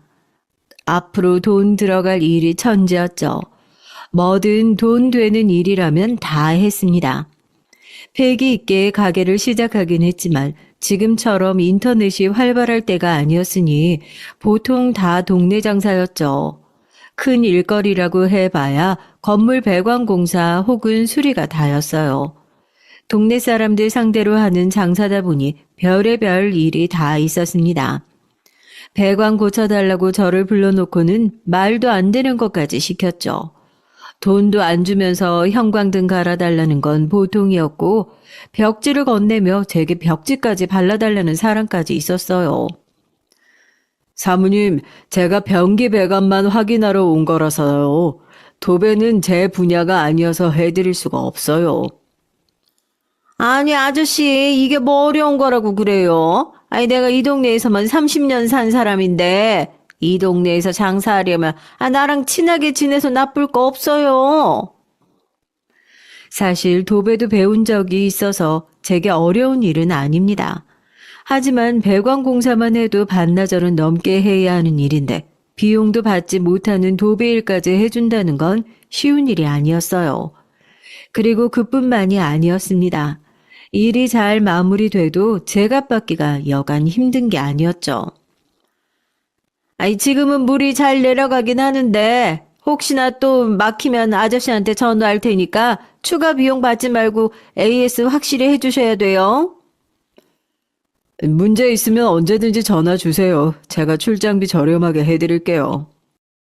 사실 기술직이라는 게 부품 가격이야 남는 거라고는 없고 출장비로 먹고 사는 일입니다.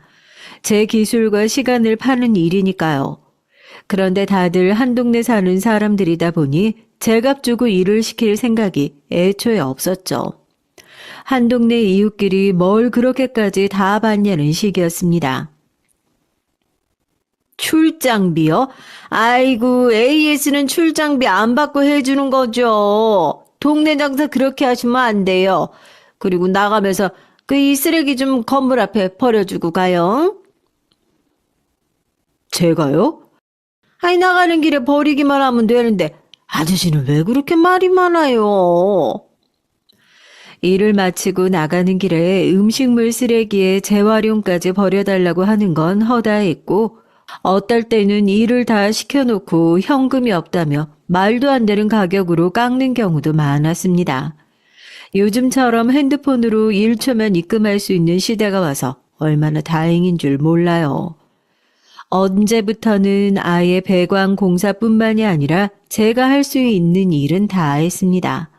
아예 가게를 철물점처럼 차려놓고 도배니 용접이니 돈 되는 일이라면 다 했죠. 가게 앞에 전화번호를 걸어놓고 하루 24시간 내내 전화만 오면 바로 달려가 굳은 일도 마다 않고 열심히 했습니다. 제가 쉬지 않고 일하는 이유는 당연히 딱 하나였죠. 자식들 생각해서 무슨 일이 있어도 꾹 참았습니다. 우리 장한 의대생 3남매 키우느라고요. 의대 학비가 얼마나 비싼 줄 아시죠? 연 등록금이 한 명당 1,000만 원 가까이예요. 셋 다 의사 만드는 데만 1억이 우습게 들어갔습니다. 저는 그 돈 하나도 아깝지 않았어요. 애들 공부하는 거에 비하면 사실 제가 하는 일은 일도 아니었죠. 매일 병원에서 먹고 자느라 씻을 시간도 없어서 항상 머리는 거푸집을 하고 다니는 모습만 봐도 안쓰러웠고 쉬는 날 집에 와서도 공부하느라 잠도 제대로 못 자는 모습 보면 가슴이 미어졌습니다. 그러던 어느 날이었습니다. 집에 큰일이 또 한 번 생겼어요. 제게는 남동생이 하나 있습니다. 하나밖에 없는 동생이었지만 부모님 돌아가시고 몇 년 동안 아예 연락도 끊고 왕래도 안 하고 지냈어요. 제 사정을 모르는 사람들은 부모님이 돌아가셨어도 형제는 형제인데 형이 동생을 챙겨야지 그러면 되겠냐고 하실 수도 있지만 저는 동생 면상도 보고 싶지 않았습니다. 제 동생이지만 사람 같지 않아 아예 상종하고 싶지 않았거든요. 그런데 그런 동생이 어떻게 알고 서울 제 가게까지 찾아왔더군요. 동생은 어릴 때부터 사고뭉치였습니다.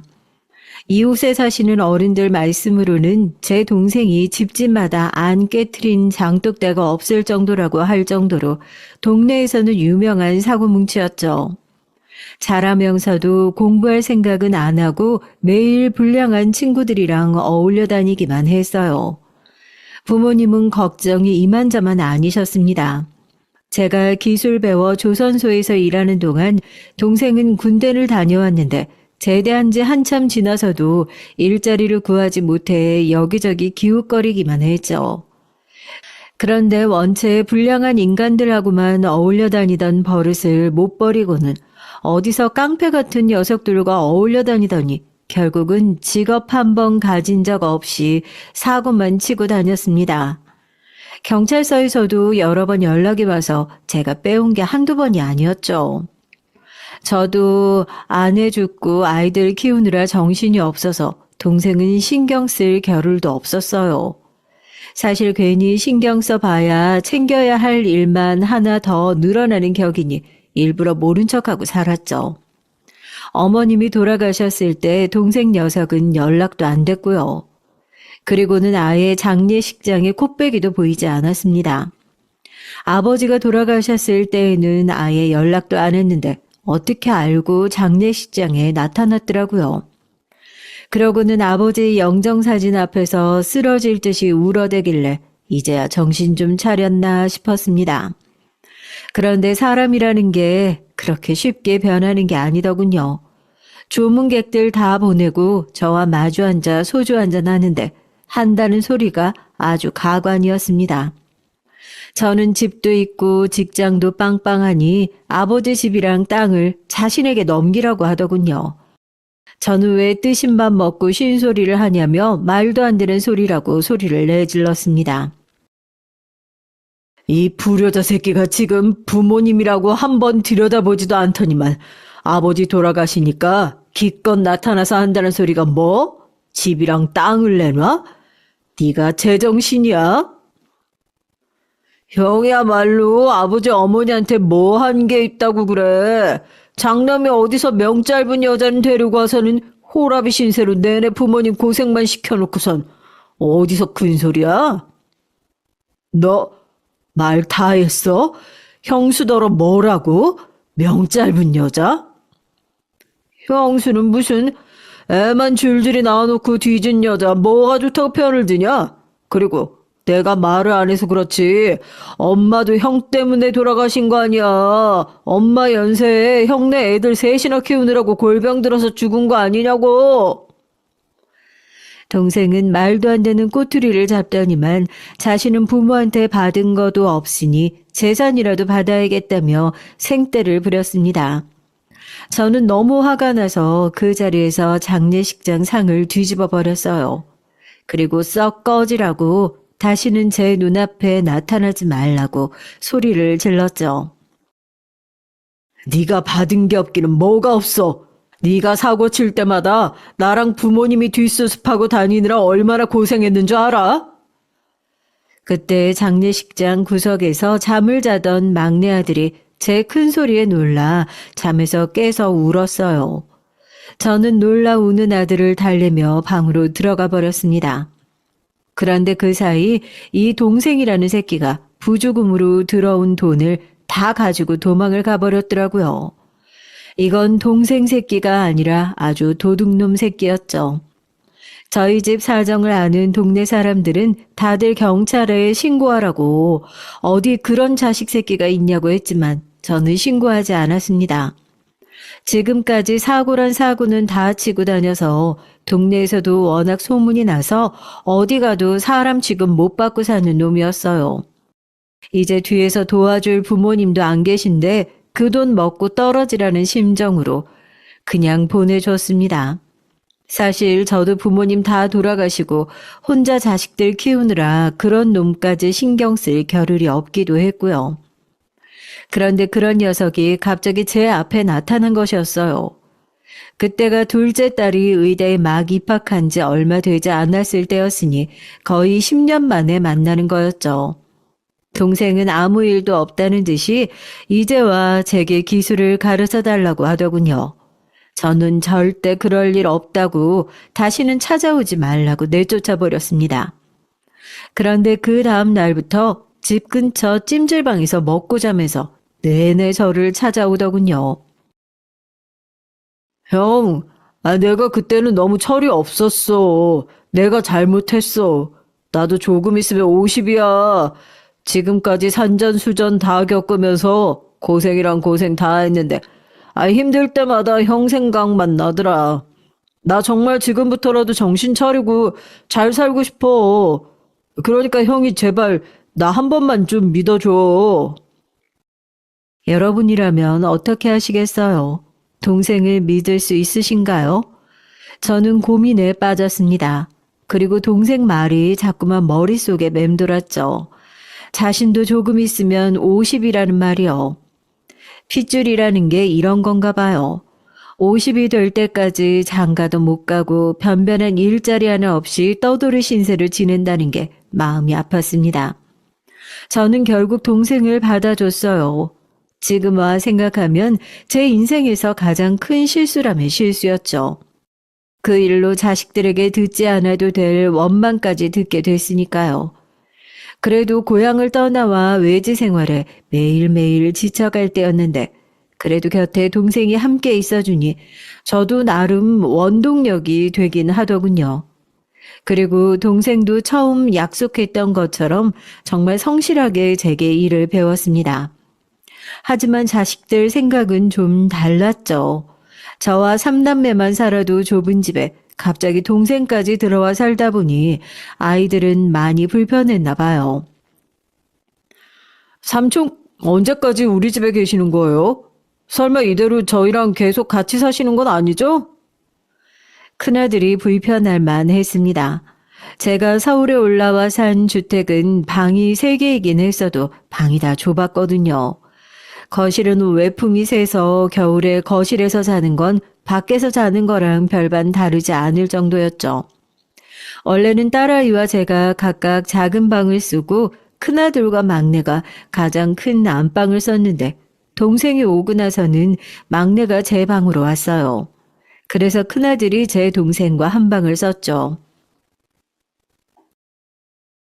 네가 삼촌하고 같이 지내느라 아무래도 많이 불편하겠지만 조금만 이해해줘.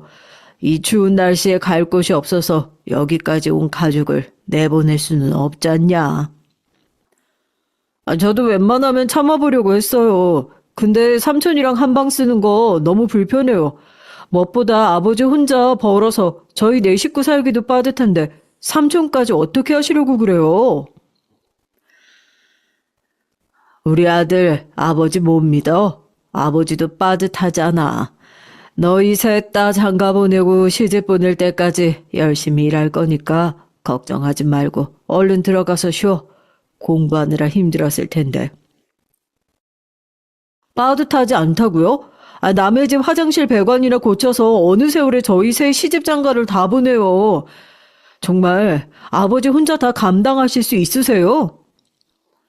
큰아들은 10년 전 제 동생에 대한 기억이 그대로 있었으니 제 동생을 믿지 못했습니다. 거기다가 제가 하는 일에 대해서도 불만이 많았죠. 어릴 때만 해도 제가 배관이니 전기니 척척 고치는 모습을 보고는 멋지다 대단하다 하더니만 이제 좀 컸다고 아버지가 남의 집 배관이나 고치는 게 창피한가 보더군요. 그때였습니다. 안 그래도 속상해 죽겠는데 동생이 하나 더 보태더라고요. 형은 다 큰 자식들을 의대까지 보냈으면 됐지 뭘 아직도 그렇게 자식들 걱정을 해요? 의사면 돈도 많이 벌 텐데 자기들이 알아서 시집장가 가겠지. 동생은 참 눈치가 없었어요.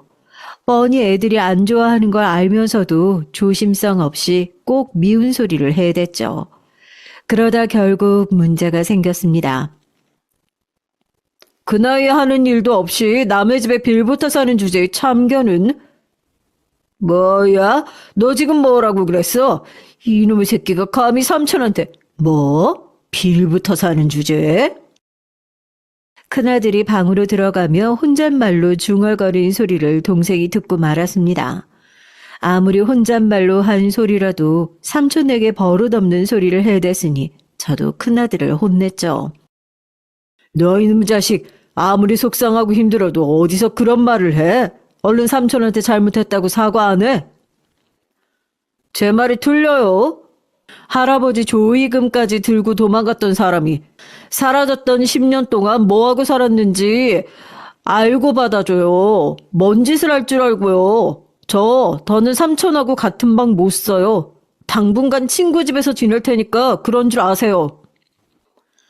큰아들은 그 길로 짐을 싸서 나가버렸습니다. 학교 근처에 하숙하는 친구 집에서 지낸다고요. 큰아들은 그러고 영영 집으로 돌아오지 않았어요. 집을 나간 뒤 친구들과 함께 살며 곧바로 전문의 시험에 합격해서 바로 병원 숙소로 들어가 버렸죠. 그러고는 레지던트 생활을 하면서 장가를 갔으니 제 동생 때문에 나간 이후 큰아들과는 함께 산 적이 없었습니다. 그러는 사이에도 크고 작은 일이 끊이지 않고 일어났어요. 다 제 동생 때문이었죠. 동생은 50이 넘어서도 철이 들지 않았습니다. 저를 쫓아다니며 기술을 배운답시고 따라다니긴 했는데 사실상 짐이나 좀 나르고 운전이나 했지 영 실력이 늘지 않더라고요. 이왕 기술을 배우기로 한 거 도배나 타일 기술이라도 좀 배워오라고 동네에 아는 인테리어 사장님께 보냈습니다. 그분도 50 넘어 인테리어 일을 시작해 환갑이 넘은 당시에 가게까지 차렸으니 나름 본보기로 삼아 열심히 해보라고 보냈죠. 그런데 일을 배우기는커녕 매일 사고만 더 쳤어요. 돈을 벌어오라고 보냈더니 사고 쳐서 물어주는 돈이 더 많았죠. 인테리어 사장님 말이 제 동생은 애초에 일머리가 없는 사람이래요. 젊을 때 제대로 일 한번 해본 적이 없는지 말귀도 잘 못 알아먹고 사람 상대할 줄도 모른다고요. 결국은 거기서도 잘려서 다시 하는 일 없이 집에서 빈둥거렸습니다. 어지간히 꼴보기 싫더군요. 그런데 하필이면 그때 동생이 대형 사고를 쳤습니다. 개가 똥을 어떻게 끊겠어요. 언제부터였는지는 모르는 사이에 동생은 하라는 일은 안 하고 동네 게임장을 드나들었나 보더라고요. 거기서 어울려 다니던 사람들한테 돈을 자꾸 빌리다 보니 사기꾼들 눈에 든 거죠. 머리는 나빠 보이고 가진 것도 없어 보이니 사기꾼들이 제 동생을 이용한 겁니다. 어느 날 경찰이 집에 찾아왔더라고요. 동생이 도박장을 개설하고 운영했다면서 조사할 것이 있으니 동행해야 한다고요. 저는 놀라서 동생에게 무슨 일이냐 나무랐는데 동생은 억울해했습니다. 자신이 한 게 아니라고요. 당시에 집에 둘째 딸과 막내 아들이 있어서 그 꼴을 다 보고 말았죠. 이게 다 제 잘못이었습니다. 큰아들 말이 맞았어요. 그때 큰아들이 아니라 제 동생 새끼를 내보냈어야 했는데 핏줄이 뭐라고 제가 실수를 했죠. 동생에게 사기치기로 작정한 사기꾼들이 도박장에 빚을 진 제 동생에게 빚을 빌미로 이름을 빌려 썼나 보더라고요. 그러고는 동생에게 잘못을 다 뒤집어 씌우고 도망간 거죠. 불법 도박장은 개설만 해도 5년 이하 징역에 벌금이 몇천만 원이라네요. 동생은 이렇게 큰 잘못을 저질러 놓고도 자기 잘못이 아니라고 억울해하고만 있었습니다. 저는 곧바로 변호사를 찾아갔죠. 그런데 이미 증거가 너무 확실해서 이대로 가만히 있다가는 실형을 살 수도 있겠다고 하더군요. 저도 당시에 수중에 있는 돈이라고는 정말 애들 등록금밖에 없었어요. 벌금이 얼마나 나올 줄은 모르겠지만 그 돈을 벌금으로 다 내고 나면 아이들 등록금이 걱정이었습니다. 형, 나도 내가 정말 왜 이러는지 모르겠어. 나 한 번만 도와줘. 하나밖에 없는 동생 이대로 깜빵 보낼 거야? 저는 동생이 한심하고 너무 미워서 태어나 처음으로 동생에게 손찌검을 했습니다. 이 미친놈아, 도대체 언제까지 이렇게 살래? 부모님이 하늘에서 보면 얼마나 속상해 하시겠어. 네가 이제 하다 조카들 등록금까지 날리게 해. 답답한 저는 동생에게 달려들어 머리통이고 등이고 닥치는 대로 때렸습니다. 그래 봐야 뭐 하겠어요. 어차피 방법은 없는걸요. 저는 결국 자식들에게 있는 그대로 말을 했죠. 아무리 미워도 삼촌을 전과자로 만들 수는 없으니 이번 학기만 학자금 대출을 좀 알아보자고요. 둘째 딸과 막내는 노발대발 난리가 났습니다. 이럴 줄 알았다면서요. 아버지는 도대체 왜 그래? 할머니도 할아버지도 포기한 삼촌을 아버지가 어떻게 바꾸겠다고 데리고 살다가 이 지경을 만드냐고. 공부하기도 힘들어 죽겠는데 이제 나더러 등록금 걱정까지 하라는 거야? 너희는 걱정할 필요 하나도 없어. 아버지가 다 알아서 할 테니까 너희는 공부만 해. 집안꼴이 이 지경인데 무슨 공부를 해? 누나나 형 공부할 때는 안 그러더니 나 이제 본과 들어가는데 불안하게 자꾸 이래야겠어? 안 그래도 공부하느라 매일 힘들어하는 애들에게 민폐를 끼쳤으니 저는 어떻게든 제가 해결하겠다고 했습니다. 지금 생각해보면 그러지 말았어야 했어요. 부모라고 등록금이고 뭐고 다 내주는 게 당연한 게 아닌데 저는 지금까지 그게 당연하다고 생각하며 제가 무리해서라도 자식들 일이라면 뭐든 해주려고 아등바등 살았던 거죠. 자식들 마음을 이해 못하는 건 당연히 아니었습니다. 하지만 돈이야 빌려서라도 어떻게 해결하면 되지만 50 넘은 동생을 제 손으로 감옥에 보낼 수는 없었잖아요. 저는 우선 동생 일을 해결했습니다. 그리고 건물 담보로 대출은 받아 급한 불부터 껐죠. 그런데 그게 또 화근이 돼서 큰아들이 난리를 치더군요. 저 와이프랑 병원 나와서 개업할 거라고 건물 담보로 대출 좀 해달라고 할 때는 모르는 척 하시고는 삼촌이 사고 치니까 바로 대출 받으셨다면서요? 그렇게 말하면 안 되지. 너 결혼할 때 꼭 아파트 들어가야 한다고 해서 아버지가 있는 돈 다 끌어다 해줬잖아. 그리고 병원 얘기했을 때도 우리 건물 2층 얘기했더니만 네가 안 들어온다며. 네, 그랬습니다. 큰아들 결혼할 때 사실 제가 아파트까지 해줄 여유는 안 돼서 빌라를 알아보고 있었는데 상견례 자리에서 사돈댁이 아파트가 아니면 안 된다고 하시더라고요. 명색이 둘 다 의사인데 빌라가 말이 되냐고요. 할 수 없이 전세로라도 무리해서 장가를 보냈습니다. 다 쓰러져가는 건물에 근처에 지하철역도 하나 없는데 누가 여기서 병원을 해요? 멀쩡하게 잘 다니던 대학원을 그만두고 며느리와 둘이 개업을 하겠다면서 제게 건물 담보로 대출을 받아달라더군요. 저도 그건 당연히 안 된다고 말하려고 했는데 제가 말하기도 전에 이미 둘째, 셋째가 난리가 났어요. 제가 말씀드렸었죠. 셋 다 아주 욕심이 많다고요. 왜 큰오빠만 개업을 해주냐면서 그러면 똑같이 해줘야 한다고 말도 안 되는 소리를 했죠. 이 건물이든 내 동생 일이든 너희는 상관없는 일이니 참견하지 마. 앞으로 내가 다 알아서 할 테니까. 저는 참다 한마디 했습니다. 저도 살기 팍팍하고 피곤한데 다 큰 자식들 사정까지 일일이 다 알고 싶지 않았어요. 그래서 다시는 제 건물 가지고 이러쿵저러쿵 얘기하지 말라고 경고했습니다. 더는 자식들 눈치 보며 살지 않겠다 다짐했고요. 그런데 세상 일이라는 게 어디 제 마음처럼 되나요? 시간이 흘러 어느새 삼남매는 모두 다 의사 선생님이 됐어요. 그리고 몇 년 전까지만 해도 좁게만 보였던 집이 텅 비어버렸습니다.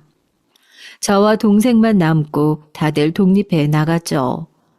첫째 아들에 이어 둘째 딸도 제짝 만나 시집 갔어요. 막내 아들은 다니는 병원이 집에서 멀다며 오피스텔을 구해 나갔습니다. 저는 시원하면서도 한편으로는 기분이 묘했어요. 시간이 너무 쏜살같이 지나간 것 같아서요. 그런데 그건 제 생각이었나 봐요.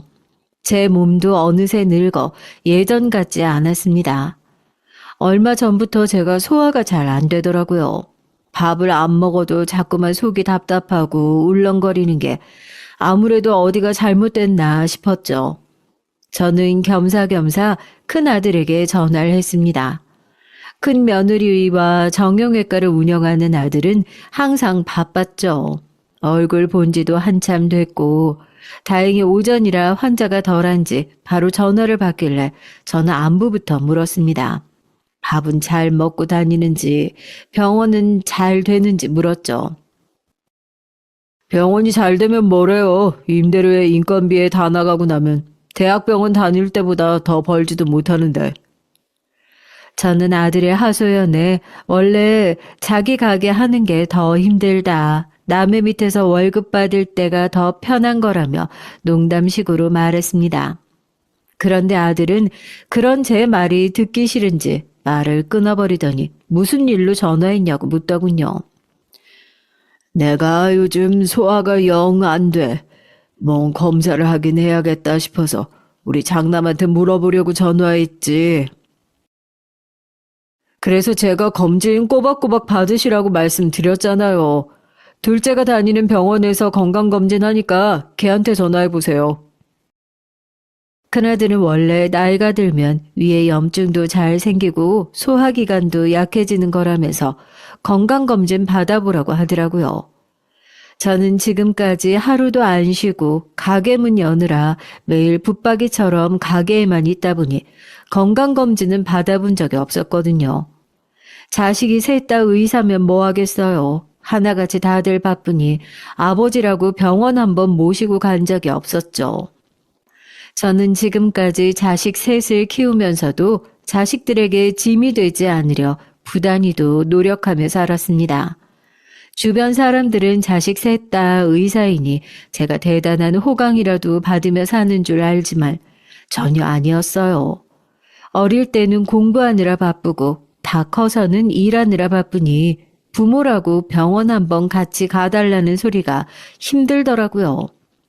제가 아무리 가족밖에 모르는 사람이라고 해도 저도 당연히 사람인지라 서운할 데가 없는 건 아니었어요.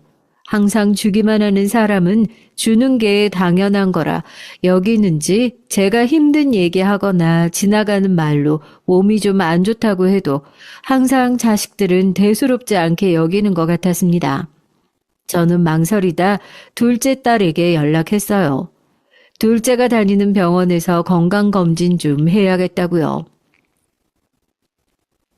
내시경 하시면 정신도 없는데 뭐하러 이 멀리까지 와요? 가까운 동네 병원에 예약해 드릴 테니까 그 동네에서 받으세요. 나도 가까운 데서 받으면 좋지. 근데 내시경 하려면 보호자가 있어야 하고 비용도 많이 드는데 너희 병원에서 하면 가격도 저렴하고 좋잖아. 거기다가 네가 옆에 있으니까 아버지도 마음 편하고. 비용이든 보호자든 사실 제게 그런 게 문제는 아니었습니다. 제가 돈이 없어서 검사를 못 받는 것도 아니고 보호자도 동생 데리고 가면 돼요. 하지만 저도 한 번은 자식들이 제 보호자가 되어 저를 좀 챙겨줬으면 하는 마음이 들더라고요. 다른 부모들처럼 말이죠. 그런데 자식들은 제가 걱정되지도 않나 봅니다. 매사에 자기들 일이 먼저였죠. 아버지, 저 외과 의사예요. 아버지 검사 받으러 오셔도 수술 들어가면 바빠서 가보지도 못하는데 뭐하러 여기까지 와요? 제가 아는 병원에 예약해 드릴 테니까 돈 걱정 말고 삼촌이랑 같이 가세요. 제가 마음이 약해지기는 약해졌는지 별거 아닌 말에도 마음이 안 좋고 서운하더라고요. 저는 그럼 그냥 나중에 받겠다고 했어요. 자식이 셋이나 있는데 환갑이 다 된 동생을 보호자로 데리고 가는 것도 영 내키지 않았고요. 젊은 날 고생은 좀 했어도 자식들이 결혼까지 하고 나면 제 인생에도 다시 봄날이 찾아올 거라 기대했습니다. 그런데 그게 다 저 혼자만의 착각이더라고요. 자기들 필요할 때만 아버지, 제가 늙고 힘 떨어지니 이제는 제가 귀찮은 거였죠. 이제 제 나이도 칠순을 바라보고 있습니다.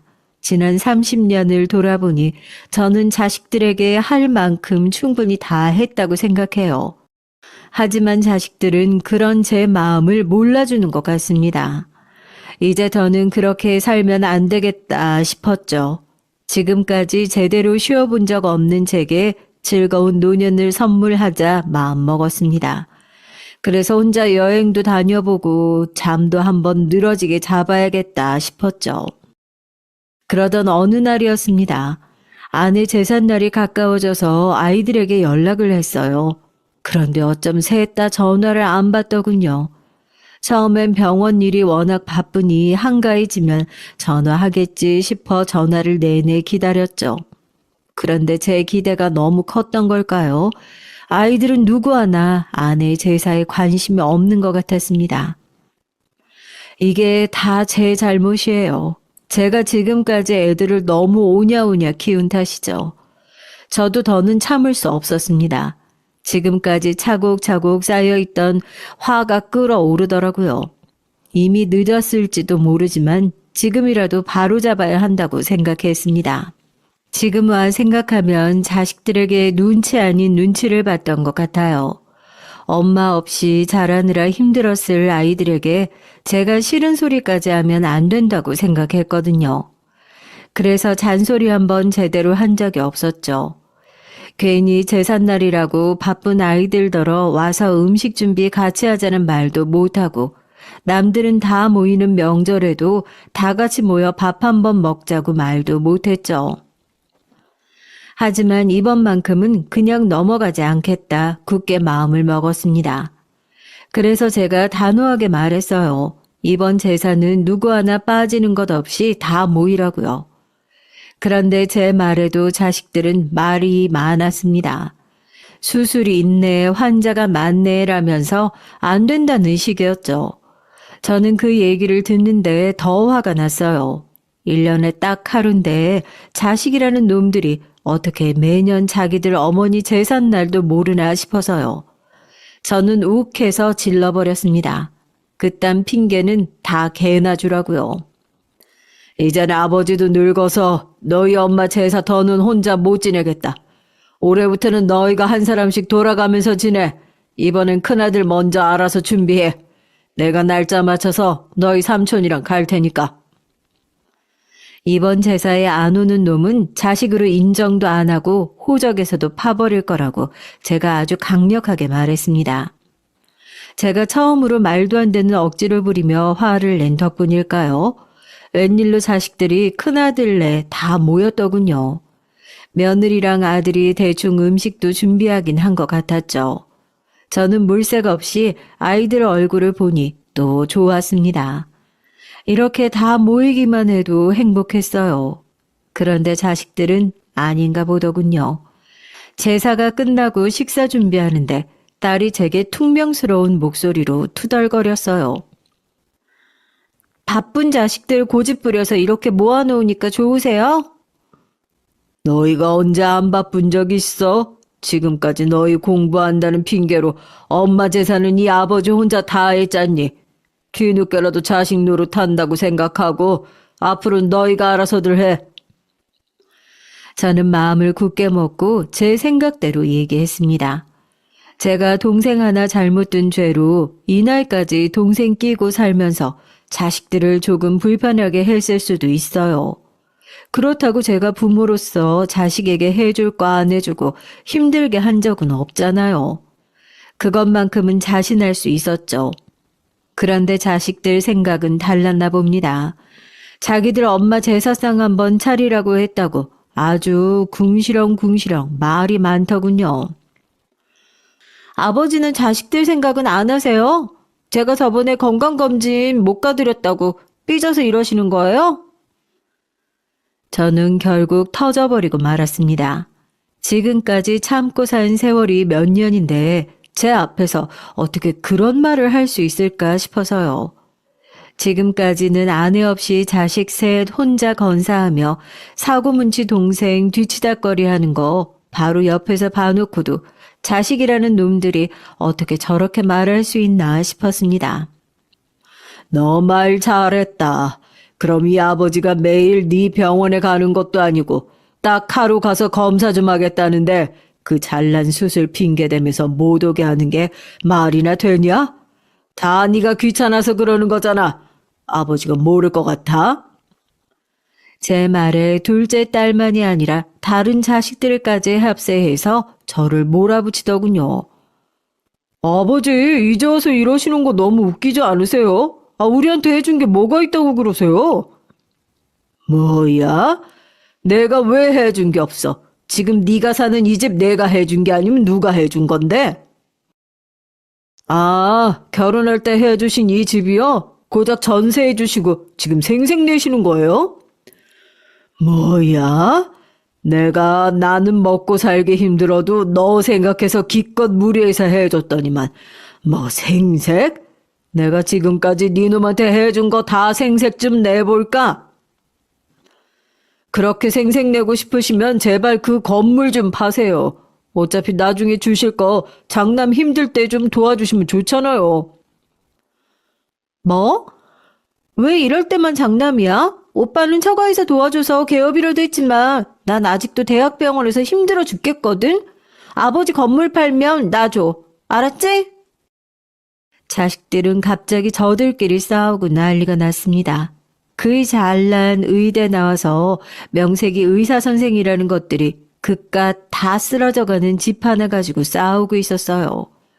저는 그 순간 망치로 머리를 한 대 얻어맞기라도 한 것 같았죠. 제 자식들은 영화에서나 보던 좀비 새끼들 같았습니다. 혼자 힘으로 지금까지 버티며 살아온 아비를 뼈까지 씹어 먹어야 아주 직성이 풀리는 놈들이었죠. 지난 세월 제 인생을 다 갈아 넣어 키워놨더니만 기껏 한다는 소리가 제가 해준 게 뭐가 있냐네요. 아버지, 이 자리에서 똑바로 얘기하시고 가세요. 그 집 팔면 무조건 셋이 나눠주는 거예요. 형이라고 더 주고 누나라고 더 주면 저 다신 아버지 안 봐요. 내가 이 집에서 큰 소리 칠 주제는 안 된다는 거 알지만 명색이 의사라는 놈들이 해도 너무한다. 어쩜 아버지 앞에서 그딴 소리를 해. 옆에 있던 동생이 보다 안 되겠는지 한 소리 하더군요. 그러자 제 자식들은 피라미들처럼 달려들었습니다. 삼촌이 뭔데 우리 집 일에 끼어들어요? 왜요? 그 집에 몇 년 사니까 욕심나요? 우리 없다고 순진한 아버지 꼬셔서 허튼 짓 할 생각 말아요. 이놈의 새끼가 삼촌한테 못하는 소리가 없어. 저는 아들 등짝을 갈겼습니다. 그러자 아들이 버럭 제게 소리를 질렀어요. 옆에서 며느리가 말리는데도 소용이 없었죠. 지금 저 사기꾼 같은 인간이 자식보다 중요하다고 감싸는 거예요? 아버지, 도대체 왜 이러세요? 하다 이제 정신줄까지 놓으신 거예요? 아, 그만 가세요. 아내 보기 쪽팔려서 안 되겠어요. 자식이라는 놈이 아버지가 창피하답니다. 이제 나의 저를 정신 나간 노인네 취급을 하더군요. 저와 동생은 쫓겨나듯 아들 집을 나왔습니다. 그런데도 어느 녀석 하나 잡으러 나오는 놈도 없더군요. 그러고 며칠 뒤 저는 놀라운 얘기를 들었습니다. 얼마 전부터 집 앞에 웬 공사를 하길래 무슨 공사인가 싶어서 부동산에 물어보러 갔죠. 그런데 부동산 사장은 오히려 제게 아직도 몰랐냐고 하더군요. 저희 집에서 5분 거리에 지하철역이 생긴다네요. 그래서 아마 건물 가격도 오를 거라고요. 저는 바로 이게 제게 주어진 마지막 기회라는 생각이 들었습니다. 지금부터라도 진짜 제 인생을 살아보기로 마음 먹었죠. 저는 며칠 뒤 가게 문을 닫고 고향 포항으로 내려갔습니다. 서울에 올라온 이후 처음으로 셔터를 내리는 저를 보고 동네 사람들은 웬일이냐고 무슨 일 생겼냐고 걱정을 했죠. 저는 당당하게 말했습니다. 앞으로 좀 시끄러워질 테니까 이해 좀 해달라고요. 동네 사람들은 도대체 무슨 소리냐며 의아해했지만 제 계획은 확실했습니다. 사실 제가 부동산에 이것저것 알아보러 간 것도 얼마 전 포항에 사는 친구 녀석에게 연락이 와서였어요. 저희 부모님 선산 주변으로 관심이 있다는 사업가가 찾아왔는데 제게 관심이 있다고요. 어차피 저는 서울살이를 오래 했으니 포항에 내려올 생각이 아니면 가격 후하게 준다고 할 때 팔고 선산을 아예 옮기는 게 낫지 않겠냐고 했습니다. 저는 그 순간에도 자식들 얼굴이 먼저 스쳐 지나갔어요. 선산을 팔아 자식들에게 나눠주면 얼마나 좋을까 싶어서요. 그래서 아내 제삿날 자식들에게 얘기를 하려던 참이었습니다.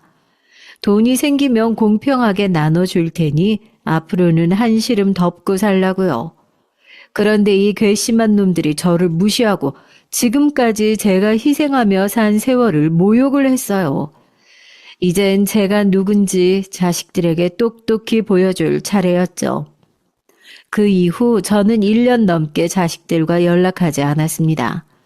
자식들 누구에게도요. 그러고는 동생과 여기저기 새 묘지 자리를 알아보러 다녔습니다. 그리고 마침 집에서 멀지 않은 곳에 좋은 자리가 있어서 그곳으로 부모님 묘를 이장을 했죠. 그리고 포항의 부모님 선산을 포함한 주변 땅을 모두 다 팔았습니다. 주변 시세보다 훨씬 더 비싸게요. 그리고 그 돈으로 제 오래된 건물을 밀어버렸어요. 왜냐고요? 아주 근사하게 새로 건물을 올렸습니다.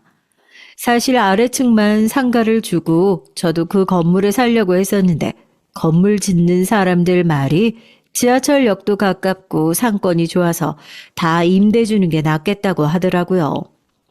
건물을 올리고 남은 돈으로 저와 동생이 둘이 살 정도의 작은 집을 하나 얻었어요. 그리고 5층짜리 상가를 모두 다 임대를 줬고요. 제 건물의 임대 조건은 딱 하나 있었습니다. 병원만 들어올 수 있도록 했죠. 1층 상가에 하나만 약국을 주고 나머지는 다 병원에 세를 줬어요. 소문이라는 게 참 빠르더군요. 상가들이 다 채워진 지 몇 달 되지도 않았는데 큰아들이 어디서 제 소식을 들었는지 찾아왔어요.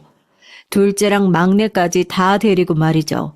자식들은 제가 새로 지은 건물을 보고는 놀라서 난리가 났습니다. 아버지, 이게 뭐예요? 저희가 개업 좀 해달라고 할 때는 돈 없다고 모르는 척 하시더니. 웃기지 마. 의대까지 등록금 한 번 밀리는 거 없이 몇십 년을 뒷바라지 해줬으면 고마운 줄 알아야지. 내가 너희 호구냐? 개업까지 해주게. 아버지, 도대체 돈이 어디 있어서 이렇게 큰 건물을 올리셨어요? 저희 모르게 숨겨놓은 재산이라도 있으신 거예요? 설마 지금까지 저희 속이셨어요? 속이긴 뭘 속여? 내가 내 돈 가지고 건물 지어서 새 받아먹으면서 알아서 살겠다는데 뭐가 이렇게들 말이 많어? 지금까지 연락 한 번 없다가 어디서 제가 건물을 올렸다는 소리를 듣고 찾아와서는 한다는 소리가 참으로 어이가 없었죠. 제 자식들이지만 이 정도로 정신 나간 놈들인 줄 몰랐어요. 이런 싸가지 없는 놈들을 봤나? 너희들이 의사가 됐다고 나한테 용돈을 한 번 줬냐? 맛있는 거 한 번 사주기를 했냐? 너희들 셋 다 내 말 잘 들어. 난 너희한테 부모로서 할 만큼 다 했어. 이 순간부터 너희 부모 노릇은 사표 낼 테니까 우린 이제 남남이다. 아무리 그래도 의사 자식이 셋이나 있는데 아버지 건물에 버젓이 다른 의사들이 들어와서 병원한다는 게 말이 돼요? 그게 왜 말이 안 돼? 계약서에 사인만 하면 되는 일인데. 너희도 앞으로 내 건물에 볼 일 있거든. 합당하게 부동산에 연락해서 계약하고 임대료 내고 들어와. 저는 제 할 말만 하고는 건물 안으로 들어와 버렸죠. 그때 둘째 딸이 제 뒤를 졸졸 쫓아 들어왔어요. 그러더니 제 팔을 붙잡더군요. 아버지, 제가 아버지 닮아서 보는 눈이 기가 막힌 거 아시죠? 이 건물 몫이 너무 좋아요. 이 앞에 지하철역이 생길 거라고 누가 알았겠어요. 가만 보니까 성형외과가 하나도 없더라고요. 저한테 기회 주시면 제가 이 건물 퀄리티 확 올려드릴게요. 누나, 어디서 선수를 쳐? 아버지, 요즘은 정신과가 대세인 거 아시죠? 저는 큰 자리도 필요 없어요. 저기 엘리베이터 앞에 작은 자리 하나만 좀 빌려주세요. 어머니 장남이 버젓이 있는데 너희들은 뭐야? 아버지, 어딜 가나 경력자 우대인 거 아시죠? 저 벌써 개인 병원만 5년이 넘었어요. 저한테 맡기시면 제가 평생 아버지 책임질게요. 앞으로는 저희 집에서 같이 사세요. 얼씨구 웃기구들 있네. 내 말 못 들었니? 나 사표 냈대니까. 나 이제 너희 아버지 아니고 건물주니까 필요하면 부동산에 얘기해. 그리고 예정을 생각해서 내가 시세보다는 5% 싸게 빌려줄게. 자식들은 그게 말이 되냐면서 제게 한 번만 다시 생각해보라며 애원을 했습니다. 저는 듣기 싫어서 관리실 직원에게 외부인은 철저히 못 들어오게 하라고 자식들을 내쫓았어요. 그날 이후 자식들은 완전히 달라졌습니다. 제게 아침마다 전화해서 시키지도 않은 무난 인사를 하며 앓는 소리를 해댔죠. 건물주가 어쩌고 병원이 어쩌고 힘들어서 못 해먹겠다는 소리였죠. 저는 인심 쓰듯 5%더 할인해서 10%까지 할인해 주겠다고 했습니다. 그러자 자식들은 그제야 제가 독하게 마음먹었다는 걸 알았는지 더는 애원하지 않더군요. 그러고는 큰아들과 둘째 딸은 정말 부동산을 통해 계약을 했어요. 어쨌든 접근성도 좋고 시세보다 싼 임대료가 낫겠다 싶었나 봐요. 그리고 아무래도 제 곁에 딱 붙어 있어야 콩고물이라도 떨어지겠다 싶었겠죠. 그리고 자식들이 하나 더 놀란 게 있었어요. 바로 제 동생이었습니다. 네, 물론 제 동생 많이 부족합니다. 하지만 지난 몇 년 동안 함께 밥도 해먹고 일도 같이 하며 제 동생은 저를 살뜰히 챙겼어요. 동생은 부모님의 선산을 팔 때도 자신은 자격이 없다면서 일체 받으려고 하지 않았습니다. 하지만 제 마음이 편하지 않았어요. 그래서 새로 지은 건물 한 층은 동생에게 넘겨줬죠. 과거에는 실수도 많이 했지만 그래도 지난 몇 년간은 제 곁에서 성실하게 살았으니 부모님 자식으로서 그 정도는 받을 수 있다고 생각했거든요. 자식들은 혹여나 제게 미움 살까봐 제 앞에서 얘기하진 않았지만 분명 마음에 안 드는 눈치였어요. 하지만 상관없었죠. 앞으로는 자식들 눈치 안 보고 마음대로 떵떵거리며 살 거니까요. 요즘 저는 너무 편하게 살고 있습니다. 자식들이 돌아가며 반찬까지 해다 주는 건 물론이고 제가 말하지 않아도 건강검진이며 비타민 주사까지 척척 알아서 예약해주고 관리를 해주거든요. 자식들에게 받는 임대료도 생각보다 쏠쏠했습니다. 한편으로는 자식들이 이제와 제 건물을 노리고 여우짓들을 하니 얄밉기도 했지만 앞으로 제가 살아봐야 얼마나 더 살겠어요. 어차피 가지고 있어봐야 죽을 때 가지고 가지도 못하는 건물 자식들에게 나눠주고 가야겠죠. 나중에 하늘에서 아내를 만나면 아내가 자식들을 어떻게 키운 거냐고 제게 뭐라고 하겠지만 그때까지만이라도 지금까지 못 해본 왕 노릇 한번 늘어지게 해보고 갈랍니다.